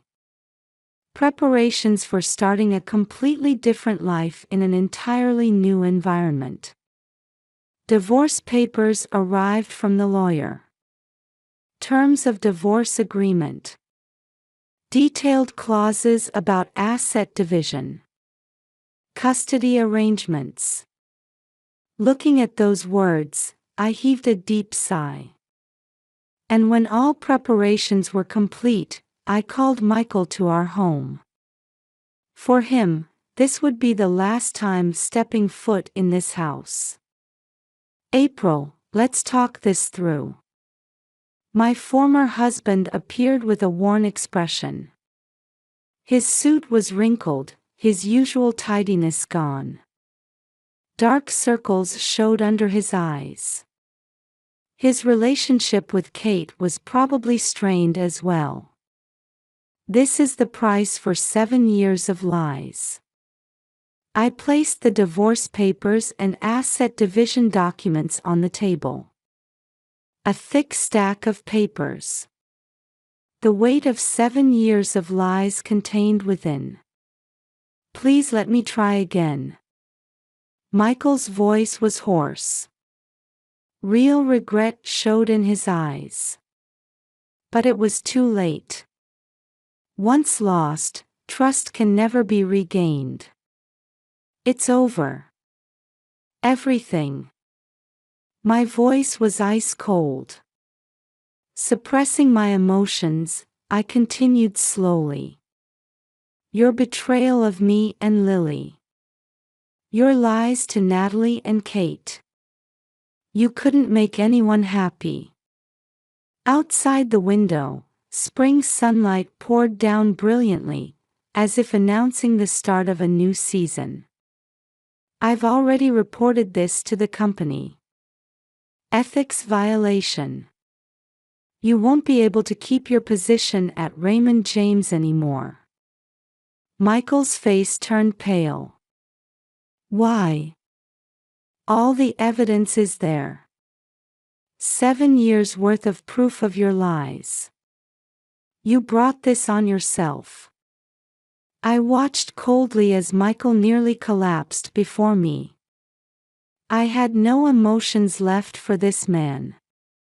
With the passing of 7 years, everything had frozen into ice. You can see Lily under court supervision. Don't ask for more than that. I pointed to the documents on the desk. Sign them. Michael's hand trembled. His fingers could barely grip the pen. The ink smeared on the paper. So this is the end. His voice quivered slightly. Yes, the end. Our story ends here completely. Light streaming through the window illuminated the documents on the desk, as if quietly announcing the beginning of a new life. Michael's signature marked the final page. It was definitive proof of the end of 7 years of lies. 1 year has passed since then. The seasons have turned, and we're approaching a new spring. From my office window, I can see the gleaming surface of Tampa Bay. The view is incomparable to my previous office. 1 year since going independent. Though the start wasn't entirely smooth, things are gradually falling into place. Many of my former clients have continued to trust me with their business.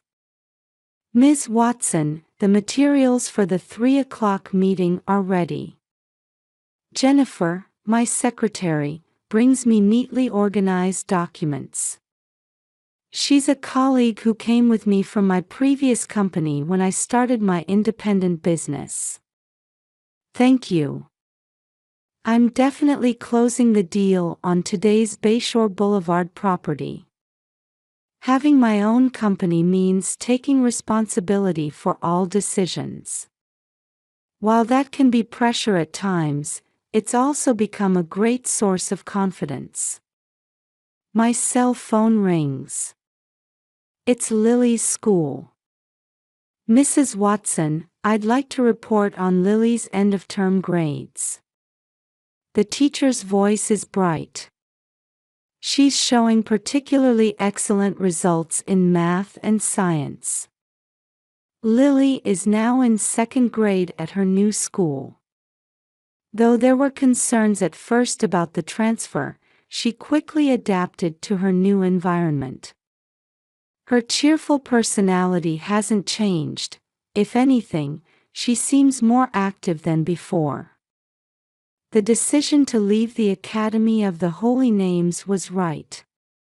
That school held painful memories.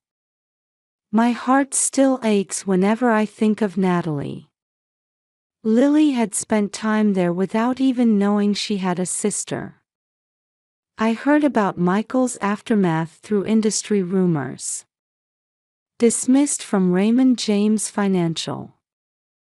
His disciplinary discharge for ethics violations made it extremely difficult to find new work in the financial sector. Tampa's financial community is small. Rumors spread quickly, and no one would hire him. I heard his relationship with Kate also crumbled along with their financial difficulties. Having lost both families, he eventually moved to Minnesota in the Midwest with Kate and Natalie. He had no choice but to liquidate his life in Tampa. Karma, I whisper to myself, looking out the window. But I no longer feel anger. I just quietly accept that it was all inevitable. Mommy, thanks for picking me up. At 5 in the afternoon, when I arrive at school, Lily runs up to me with a bright smile. New drawing paper peeks out of her bag. Did you draw something today? Yes. A sunset at the beach. The teacher said it was really good. That's wonderful. Mommy finished work early today, so why don't we go see a real sunset? Really? Yay! On the drive to Clearwater Beach, Lily happily tells me about her day at school. About her new friends. About the interesting lessons. Each word overflows with the fresh sensitivity of a 7-year-old girl. A gentle sea breeze blows across the beach. The western sky begins to turn orange. Taking off our shoes, enjoying the feel of sand, we walk along the water's edge together. This place holds memories of walking as three, but now, this special time for just the two of us feels comfortable. Hey, Mommy. Lily suddenly stops. Her profile in the sunset light looks like an angel. Are you happy? The question seemed somehow mature. Those eyes held a deep insight unexpected in a 7-year-old girl. I gently embraced Lily. Yes, very much so. It was a heartfelt answer. True, this past year hasn't been easy. But the path I've walked with this child, and the future we'll create together. This is my irreplaceable life. The sound of waves gently envelopes us. In the sky, the first star begins to twinkle. Tomorrow will be another wonderful day. Lily's voice carries on the sea breeze. Yes, it surely will be. Our new story has just begun. The sun sinks below the horizon. It's an ending, but also a new beginning. Tomorrow will bring fresh hope. Behind the two of us walking hand in hand on the beach, long shadows stretched out. They pointed straight ahead, as if showing us the way to our future.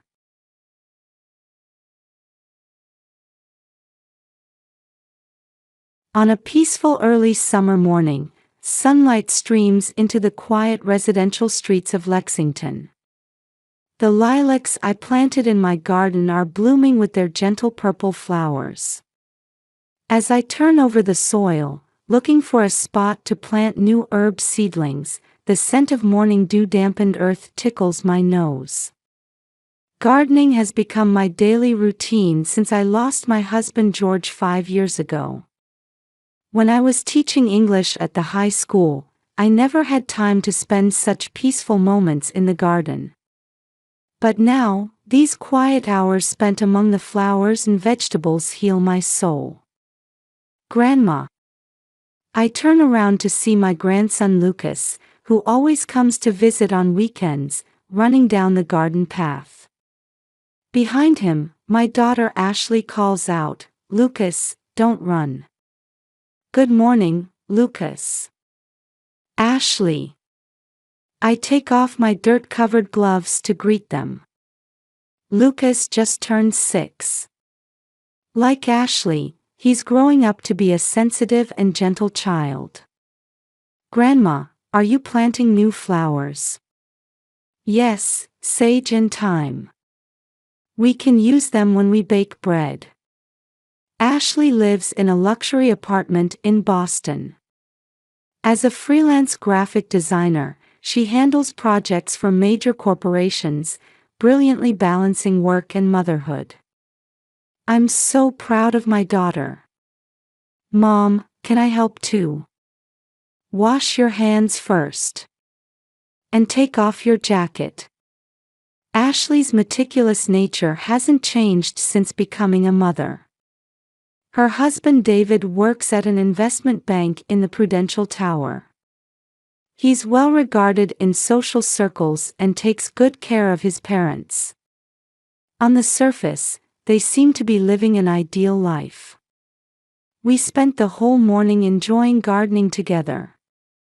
Lucas promised to come water the seedlings he planted for the first time every week.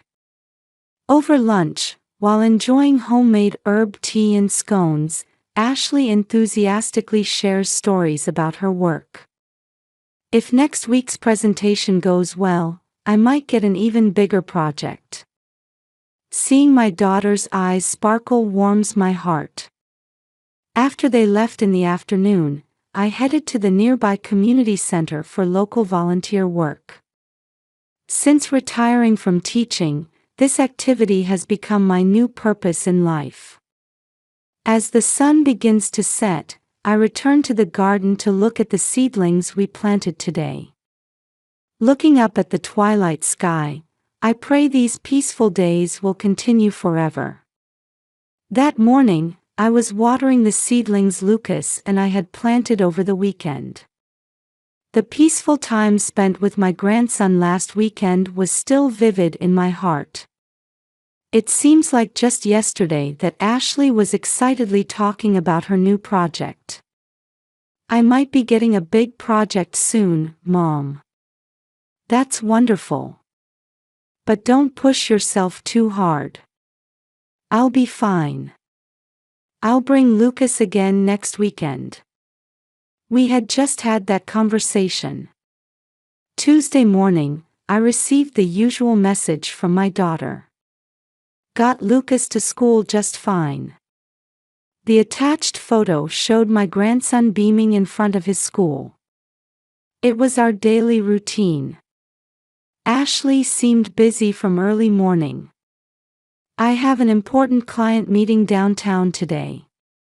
She sent a message saying she was rushing to prepare. She sounded positive about the new project.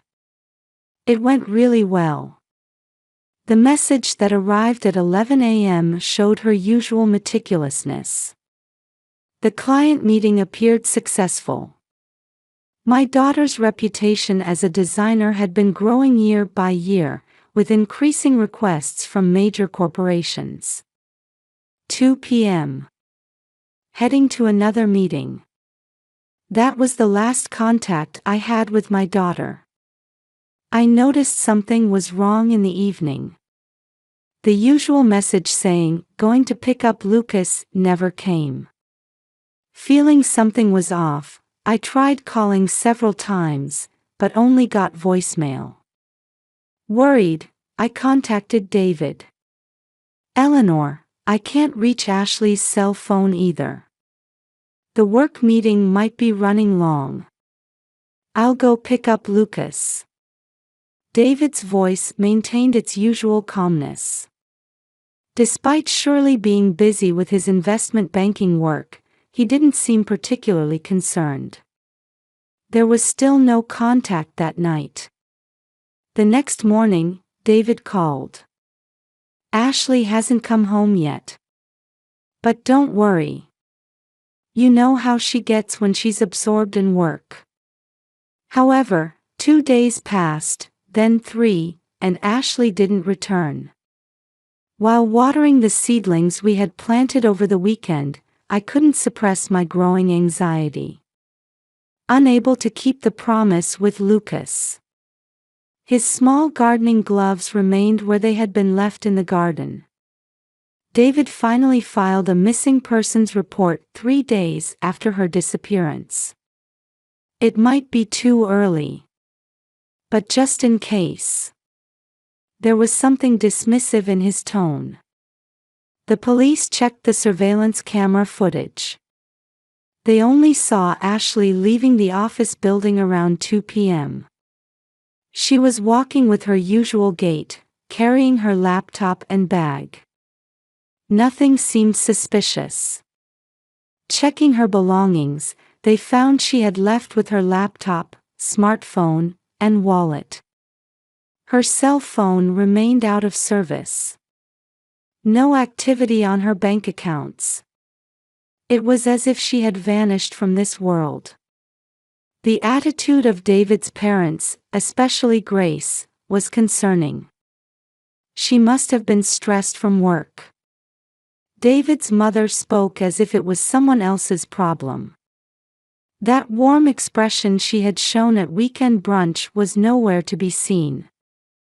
Then a month later, we received the worst news. Ashley's belongings were found on the Boston waterfront. Her bag and wallet. The contents were intact. David began making funeral arrangements that very day. "Mom, there's no point in waiting any longer." His voice carried more urgency than sadness. After 2 weeks of searching, the police hadn't found her body, but they issued a death certificate based on circumstantial evidence. Now, I'm sitting on a hard pew at St. Margaret's Church. The historic church, with over 100 years of history, is filled with about 50 attendees. On this cloudy morning, light filtering through the stained glass creates a melancholy atmosphere. At the front of the altar sits a coffin adorned with white calla lilies. I still can't believe my daughter is in there. While quietly praying, I try to accept this surreal situation. The scene from our last weekend in the garden kept flashing before my eyes. In the face of this sudden tragedy, we are at a loss for words. The pastor's voice breaks the silence. That's when it happened. Mom is alive. I know it. A sudden cry startled the church. Lucas had stood up from the front row. There was something certain in my grandson's voice. "Lucas, sit down." David's voice carried an unusual sternness. I saw his expression tighten for just a moment. Caitlin also tried to restrain her brother, placing a hand on his shoulder. Murmurs spread among the attendees. Something about my grandson's cry struck me. Children's intuition is sometimes sharper than adults. My years of experience as a teacher told me so. David grabbed Lucas's shoulder and forced him to sit down. The pastor cleared his throat, trying to continue the service. But something big had started stirring in my heart. The scene in the garden last weekend. Ashley's passion for her work. And above all, the suddenness of this funeral. From my years of teaching experience, I had seen many times how children's words often concealed truth. Lucas's cry seemed to contain more than just denial or wishful thinking. For the remainder of the service, my eyes alternated between Lucas and David, who remained tense. Something was wrong. Everything from Ashley's disappearance to the funeral seemed too rushed. David and Caitlin's behavior also felt unnatural. Standing before the coffin in the mortuary, I had made up my mind. As a teacher, and more importantly as a mother, I had to get to the bottom of this unease. My grandson's gloves left in the garden strengthened my resolve. Had Ashley really died? Or my intuition told me we were still missing some crucial truth. A week had passed since the funeral. The lilacs in the garden were beginning to scatter, and the early summer heat grew stronger day by day. Every morning, while watering the seedlings Lucas had planted, I kept thinking about his words that day. "Mom is alive." That confident voice wouldn't leave my heart. During my teaching years, I had seen many times how children's intuition could speak the truth.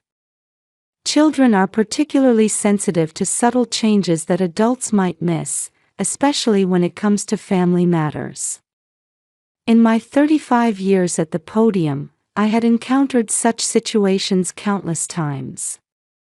David's behavior had clearly changed after Ashley's disappearance. The change became more pronounced when he started preparing for the funeral. Normally, it takes at least 6 months for a death certificate to be issued, but this funeral came just a month and a half later. It was far too hasty. His attitude showed more urgency than grief. Caitlin's behavior was also concerning. David's sister had started appearing frequently since Ashley's disappearance. I knew she lived on the lower floor of the same apartment building, but she had never visited this often before. In fact, she had previously seemed reluctant to participate in family gatherings. "Mother-in-law, I'll take care of Lucas." There was something unnaturally eager about her offer. It was as if she was trying to prevent contact between Lucas and me. Weekend visits were repeatedly postponed with various excuses. "Lucas has lessons, he's going to a friend's house," new plans kept being made. Grace's attitude was also suspicious.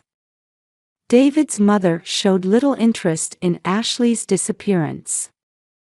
"I'm sure there's some reason," she would say, as if it didn't concern her. Though her relationship with Ashley had seemed good, her attitude was cold. I decided to take action. First, I tried contacting Ashley's work associates. It took a week to track down the client she supposedly had her last meeting with, checking her business card file one by one and making countless calls. A meeting with Mr. Morrison. That finished in the morning.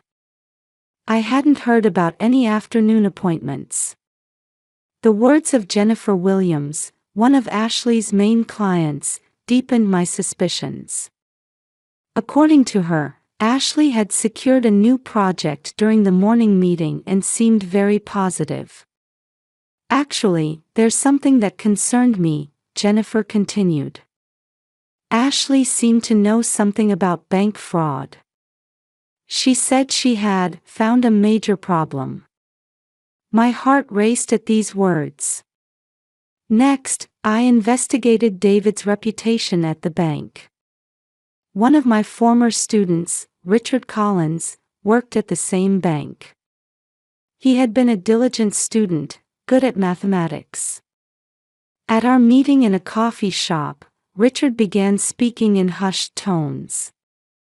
What he revealed was even more shocking. "Actually, there's a major problem in Mr. Morrison's department. An internal investigation has begun into suspected mismanagement of client assets, particularly regarding VIP client asset management." According to Richard, there were suspicions that David's department had been mismanaging client assets for the past several years. The number manipulation was so sophisticated that regular audits couldn't detect it. But there were rumors that someone was preparing to blow the whistle. The day after hearing this, I visited Ashley's home office. While David and Caitlin were out, I entered the room using a spare key borrowed from the building manager. Most of Ashley's personal belongings remained untouched. On her desk sat the computer she hadn't taken with her when she disappeared. When I turned it on, a password screen appeared.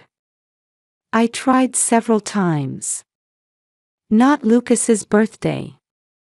Not her wedding anniversary. Then it occurred to me, my birthday. The screen unlocked. The desktop was neatly organized with folders. Work data, family photos, and then something caught my eye, a folder labeled banking_evidence. When I opened it, I found shocking contents. Evidence of fraudulent transactions in David's department. Documentation suggesting misuse of client assets, inflated profits through fictitious transactions, and suspected money laundering. Ashley had been meticulously gathering this evidence. Further investigation of the email folders revealed another crucial discovery. In the drafts folder was a message prepared for the bank's internal whistleblower hotline. It was dated the day before her disappearance. Ashley had been preparing to blow the whistle. The email had detailed evidence attached and was saved just before sending. While thoroughly searching the room, I found an old envelope tucked behind the document shelf. Inside were Grace's property tax payment documents. They showed she owned a vacation house in Cape Cod, on the outskirts of Boston. The location was in a remote coastal area. I had never heard about the existence of this vacation house. Further searching the desk drawers revealed a small notepad. It contained the address and access code for Grace's vacation house. On the edge was a hastily written note, "Mom, help me." The shape of the letters showed it had been written in a hurry. I carefully provided information to the police. First, I submitted evidence of David's fraudulent transactions at the bank. I included evidence that Ashley had been preparing to blow the whistle. I also reported David's suspicious behavior, particularly how he rushed the funeral. I prepared a document listing the timeline of events and noting all the unnatural points. Detective John Murphy was initially skeptical. However, as he checked each piece of evidence, his expression changed. This evidence is extremely important. Particularly, the evidence that she was preparing to blow the whistle suggests a new direction for our investigation. Under Detective Murphy's direction, a full investigation of the bank's transaction records began. The existence of Grace's vacation house also became a new target for investigation, with plans to check the location. Then came a decisive discovery. While rechecking surveillance camera footage, a vehicle captured on a camera from a different angle after Ashley's last appearance caught their attention. "Notice this SUV," said Detective Murphy. "It's a black Range Rover. At the wheel is Caitlin Morrison. And in the passenger seat." The footage clearly showed David. They had been lying in wait near where Ashley was last seen. That afternoon, I returned to Ashley's office. While thoroughly checking the desk drawers, I made another discovery. A USB drive hidden behind the backing. It contained additional evidence of the bank's fraud and photos showing the relationship between David and Caitlin. Before submitting the evidence to the police, I backed up all the data. My intuition told me this evidence would be crucial in uncovering the truth. At dusk, back in the garden, I gazed at the seedlings Lucas had planted. The small sprouts now showed definite growth. "Mom is alive." My grandson's words echoed in my mind again. "Ashley, where are you? You must still be alive." I can't help but believe that. There must be more I can do. I cannot allow David and the others to get away with their schemes. Looking up at the night sky, I had decided my next action. Grace's vacation house. All the answers must be there. I decided to head there tomorrow. There was no time to waste in saving Ashley. Believing in Lucas's words. As a mother, I will continue searching for my daughter until the end. In the car heading to Cape Cod, I was organizing all the discovered evidence in my head. The early morning highway was empty, and as we approached the coastal road, the scent of the tide began drifting into the car. I had informed Detective Murphy in advance of my intention to go to Grace's vacation house. "We'll move too. But absolutely do not act alone." His warning voice still rang in my ears. The vacation house was in a remote coastal location. Buildings were sparse in the surroundings, a place where outsiders' eyes wouldn't be a concern. While waiting for the police forensics team to arrive, I observed the building from my car. Then, a black SUV arrived at the vacation house. It was Caitlin. Right on schedule, according to neighbors' testimony that she visited twice a week. She went inside carrying large shopping bags. 30 minutes later, the police arrived. Under Detective Murphy's command, the forced investigation began. The sound of knocking on the front door echoed across the quiet beach. Caitlin answered. When shown the warrant, her expression tensed. "There's nothing here." Her voice carried a hint of panic. The house search began.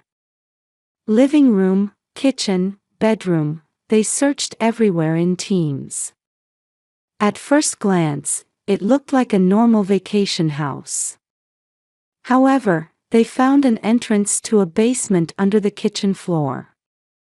"The existence of this basement isn't mentioned in the building application," said a forensics officer. The tension among the investigation team increased. The heavy iron door was opened, and flashlight beams illuminated the basement. What we found there was a small living space. A bed, a simple toilet, and Ashley was there. "Mom." A weak voice. An emaciated body. But she was definitely alive. I rushed to embrace my daughter. Her body was trembling but warm. Events unfolded rapidly. David and Grace, who had rushed to the scene, were also arrested. The interrogations revealed the truth. Ashley had accidentally discovered her husband's fraud. David had mismanaged VIP client assets, resulting in huge losses. To cover these losses, he misappropriated new clients' assets. The debt snowballed. Furthermore, David and Caitlin's relationship came to light. Despite being siblings, they had a twisted romantic relationship. Ashley had discovered this too. For two reasons, she had become someone who needed to be eliminated. The plan was meticulous. David lured Ashley to the vacation house under the pretense of meeting about a new project. Since her morning meeting with the actual client had been successful, Ashley's guard was down. Grace's vacation house was chosen because it was out of sight. David's mother had silently approved everything, both her son's fraud and Ashley's confinement. If it's for David's sake. That single thought made her accept everything. Caitlin was in charge of creating alibis and surveillance. She regularly brought food to Ashley in the basement, completely cutting off any external contact. The original plan was to actually kill Ashley after the death certificate was issued. However, David's calculations went wrong. Lucas's intuition. My investigation. The evidence left on Ashley's computer. Everything came together, and the plan crumbled. In the interrogation room, David maintained his silence until the end. However, Caitlin began giving detailed testimony. "I couldn't take it anymore," she said, tears flowing as she started to reveal everything.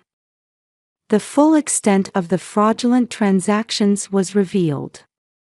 Over the past 5 years, Assets totaling more than $200 million had been mismanaged. To hide these losses, new clients' assets were repeatedly misappropriated. Grace's interrogation revealed even more shocking facts.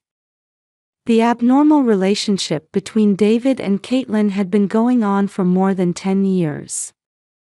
She had known about it and maintained her silence. To protect my son. Grace repeated these words over and over. A week after Ashley's rescue, the indictment was announced. David faced multiple charges including kidnapping, fraud, and embezzlement. Caitlin was charged with conspiracy and kidnapping. Grace with aiding and abetting. Each would receive severe penalties according to their crimes. In her hospital bed, Ashley was slowly regaining her strength. "I heard Lucas's voice," she said weakly. "In the basement, I definitely heard it. When Lucas shouted in the church, 'Mom is alive.' My grandson's words had conveyed the certain truth. A child's pure sensibility had captured a truth invisible to adult eyes." Holding Ashley's hand, I reflected on how my years of teaching experience had helped resolve the situation. Listening to children's words. Not missing subtle changes. And having the courage to pursue the truth. The sky visible from the hospital window had regained its fresh early summer blue. I was certain that from here, our new life would begin. Caitlin's testimony in the interrogation room continued late into the night. While trapped in her twisted relationship with David, she had been tormented by guilt over Ashley. Every day, while bringing food to the basement, I wondered if we were really going to kill her. Her confession revealed the depth of darkness in this case. The bank's internal investigation also intensified. David's methods had been sophisticated. He had operated VIP client assets through multiple dummy accounts. While making it appear to show high returns on the surface, he had actually been accumulating losses. The total amount far exceeded initial estimates. Grace's interrogation revealed her complex emotional state. As a mother who had lost her husband early and raised her children alone, her love had become distorted. If it's to protect David, that single thought had warped all her judgment. Even the basement renovation had been done on her instructions. As the truth came to light, the twisted human relationships behind the incident became clear. Contrary to the surface success, the reality was full of deception.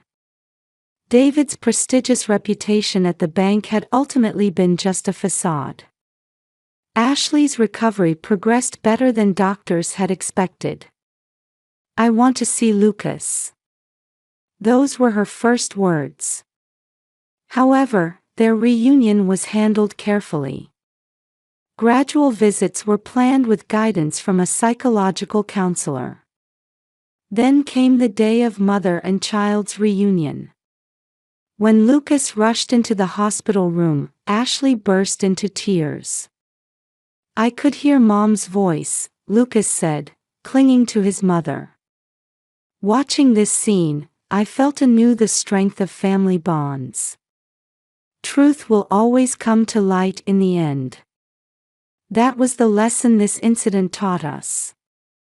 The trial continued until the end of winter.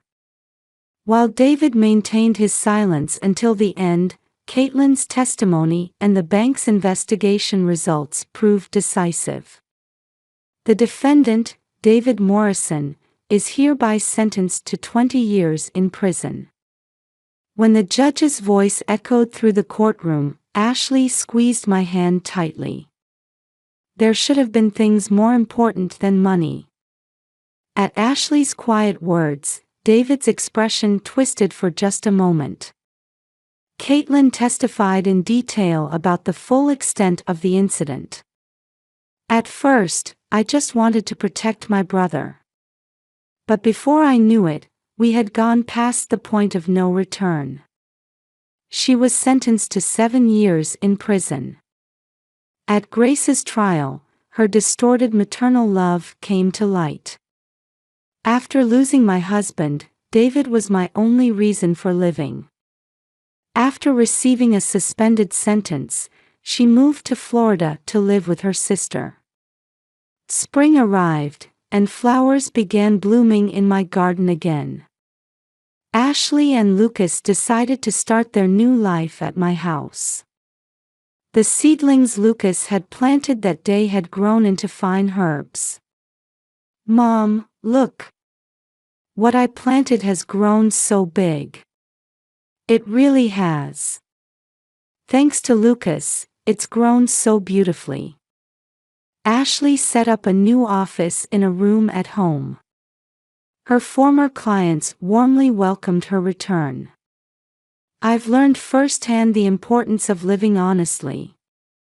I nodded deeply at my daughter's words. Her passion for work had grown even stronger after the incident. Lucas goes to psychological counseling once a week. Gradually, he's becoming able to face the memories of those days. "Grandma, I really did hear Mom's voice. In that church." "Yes, I know. Your words saved Mom." According to the counselor, the strong bond with his mother is supporting Lucas's recovery. Peaceful days gradually returned to our daily life. In the mornings, the three of us work in the garden, and in the evenings, we help with Lucas's homework. On holidays, we enjoy picnics in the park. We had renewed appreciation for the preciousness of these ordinary moments. "Mom, do you ever think about David?" One day, Lucas asked Ashley. "Yes, I do. But that's in the past. Now, I want to think about the future, yours, mine, and Grandma's." Lucas nodded, satisfied with Ashley's answer. The following spring, the garden showed even more vitality than usual. The herbs planted last year had grown splendidly, and new flower beds were blooming with various colors. "Hey Mom, can we plant tomatoes here next?" "Of course. Let's ask Grandma where the best spot would be." Watching them both, I whispered in my heart. Like this garden, our new life would grow slowly but surely. We cannot erase the sad past. But that experience has made us stronger. And above all, it taught us the importance of family bonds. Well, it's tea time. Ashley and Lucas turn at my voice. Today, let's make herb tea with the mint Lucas grew. Basking in the spring sunshine, we gathered around the garden table. Having overcome those difficult days, here we are now. We found a new form of family and are spending peaceful days together. This is the form of happiness we've chosen. Certain of this, I cherish these moments with my precious family.